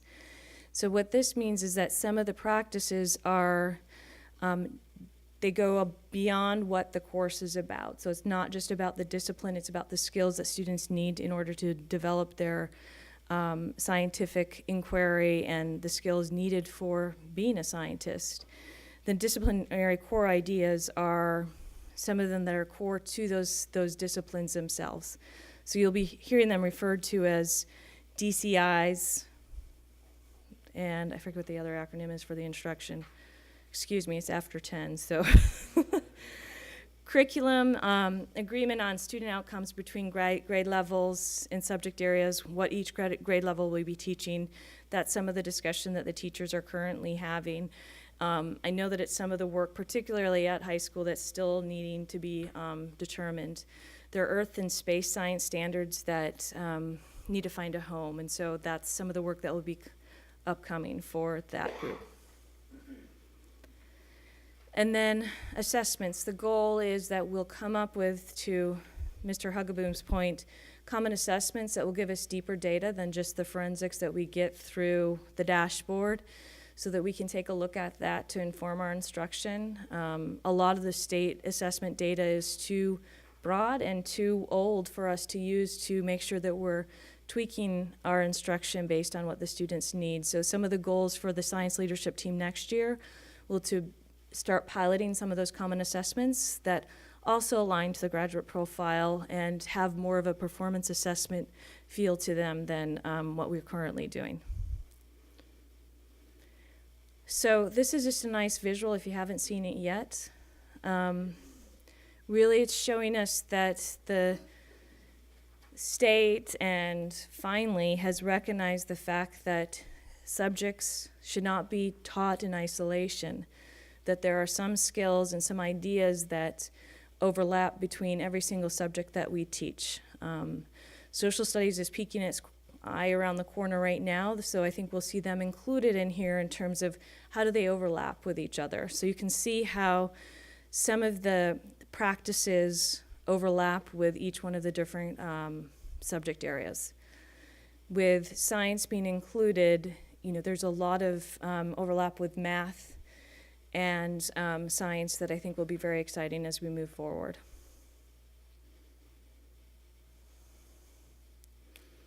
Okay, so now I get into the more technical parts of the presentation. So with the new standards, it does, like I mentioned, require all students, all standards. It is an impossibility to do all the standards required by next generation science standards in the 2 courses that are currently required under our graduation requirements. All districts in California are going through the similar process of making a decision around whether or not it's 3 or 4 courses. Most districts have moved towards 3 courses as their graduation requirement for many, many different reasons, mostly being that it would be such a shock to the system in terms of the requirements for the students, as well as that it is possible to create 3 rigorous courses that cover all the standards within 3. You don't necessarily need to include 4. Our neighbor, TAM, has recently adopted this, and some of the bigger districts are a little bit ahead of us in adopting what they are going to have for those 3 courses. So what we're going to be looking at, it's not for approval tonight, but it is kind of the first read of Board Policy 6146.1. The major changes in here with a couple edits, thanks to Trustee Butler, thank you, to make sure that we're getting the wording refined since we're taking a look at this board policies. That the big change here is that we're moving from 2 years of science to 3 years of science required for graduation. And you'll see that they're called out in subject area specific. We're not setting forth a pathway yet. That is still a decision that is in the hands of the science leadership team, because it is a pretty big decision. They're basically trying to make the decision between biology is definitely going to be the 9th grade course. The decision is whether or not chemistry, physics is going to be 10th grade. So it can either be biology, physics, chemistry, or biology, chemistry, physics. And the only thing we know is that it's important that there's some kind of agreement upon that, because if we create different pathways for different students, we know that it would cause a problem with tracking. So the science leadership team will come up with their final recommendation hopefully soon. They have a lot of information that they're looking at in order to make that decision. So what we've decided is to decrease the elective requirements from for graduation. So that's from 60 to 50. And one of the reasons we took a look at that, I'm going to show you data in a moment, that most of our students are taking 2 or 3 or more years of science. So right now that would indicate that that is being part of their elective credit anyways, since it's not a requirement. If it's not a requirement, it goes directly into their elective category anyways, if that makes sense. And then there's some technical changes in there that I mentioned in the board cover that I'm not going to cover in detail, and then some errors that you'll see noted on there. The one thing, Trustee Butler, you'd asked for some data around our course taking trends for our students, so we were able to pull that today. You'll see that the majority of students, and I have some other graphs that will show this in another way, take 3 or 4 years of science over the last 4 years. So there's a small portion that's taken just 2, and then a few of our very advanced interested students in science taking 5 to 6 years. The one thing that I wasn't able to pull in the amount of time I had, but I would like to, is who are the students that are only taking 2? And my guess would be that there are probably some of the student groups that we saw in there that are not doing so well in academics in general. And so us increasing the expectations for them, as long as we're giving teachers the proper support, would hopefully support us in increasing their achievement in school in general. So I have a few more graphs if we want to look at the data differently. Again, you'll see two years being the blue on this graph for last year. So the majority is being 3 to 4 years of student. Most students are taking 3 to 4 years of science. So that's last year's. We can click ahead. This is 14-15. 13-14. So we've actually seen an increase of students taking 3 to 4 years of science, and then 12-13.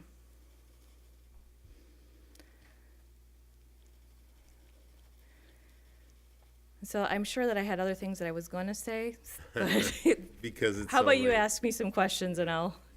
Thank you. Trustees, questions? Trustee Mack, we'll start with you. Yeah, just a quick question. You talk about the group that only took 2 years. If we could make sure, I mean, because you're going to dig into that group, I get it, which is great.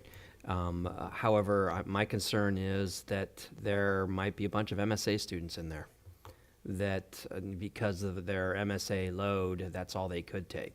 So let's just make sure, as an example, Yeah. I know that's just one group, but it's a group that kind of runs into these scheduling issues, as we all know too well. That let's just make sure that, we're going to do this, but make sure that they're on board and understand it and can work around it, work with it, because we don't want to blow them up. I'll see if we're able to pull that, to take a Okay. look at how many are reflected in that are taking the 2 years that are MSA students, because I think it also reminds me AVID students or ELD students, if there are some of the ones that are only taking 2 years, because we know they have compacted schedules. Right, because they're taking all those other Yeah. classes, and for that matter, ROTC. Yeah. So. Okay, thank you. All right, anybody else? Trustees? We're good? Trustee, no? It's late, but so I'm just gonna surmise that this is important. You guys are doing good work, and I've been waiting a long time for science, and good luck on the pathways. There you go, you're on your own. But, No, I've told the science leadership team it is their decision. good. Good. They're gonna have to good. come up with it. They'll work it out. And then, the policy itself, I think we're headed in the right direction. I understand there's going to be the impact of electives changing, but I still think the focus should be more on science, and it looks like, I'm glad to see those numbers that already culturally pretty much what we're doing. On the policy, it seemed to me, I'm just going to assume that in addition to the science thing that we're talking about, I appreciate getting rid of that word foreign when Yeah. international or world is more appropriate. But there's a lot of exemption waiver stuff we're pulling out of here, and I just want to make sure that it's not necessary anymore, or is it somewhere else, or this is what they told us to do? I mean, I just want to make sure that we're not, part of our policy is This is up to date and meets current education code, and I guess these things are no longer relevant, or they're not in the right place anymore here. So, the last time we actually brought this board policy to you, there was a CSBA change, recommended change, based on the elimination of the CASI, the CASI. So we didn't actually include some of those changes because we didn't have any new recommendations from CSBA. So I think we just included a lot of the exemptions in there. Most of the exemptions were happening because of the California exit exam, which is no longer in existence. So that's why you're going to see a lot of that removed. That makes sense. All right, I appreciate that. Thanks for that explanation. Thank you. Thank you both. Thank you. I don't think we have any other further questions. It's really important. I would ask one more thing. I lied. It's quick. Are we going to go to 3 years of math, and why not, if we're not? I think that would be part of the discussion around our equity imperative, because if we do that, then we're going to go to requiring Algebra 2, which I think is on the horizon, but I think we have more work to do, make sure that we don't take away students' opportunity to graduate high school or dilute any of the content areas. The other thing I want to mention is we're coming back, I think, is it next week, to approve this. So if you have other questions between now and next week, then there would be time. Thank you, guys. Drive Thank you. carefully going home. Appreciate it. Yes, sir. All right, that concludes our meeting for this evening. Our next meeting is on May 2nd. It'll be a regular board meeting here at 6 p.m. Sorry. Good night.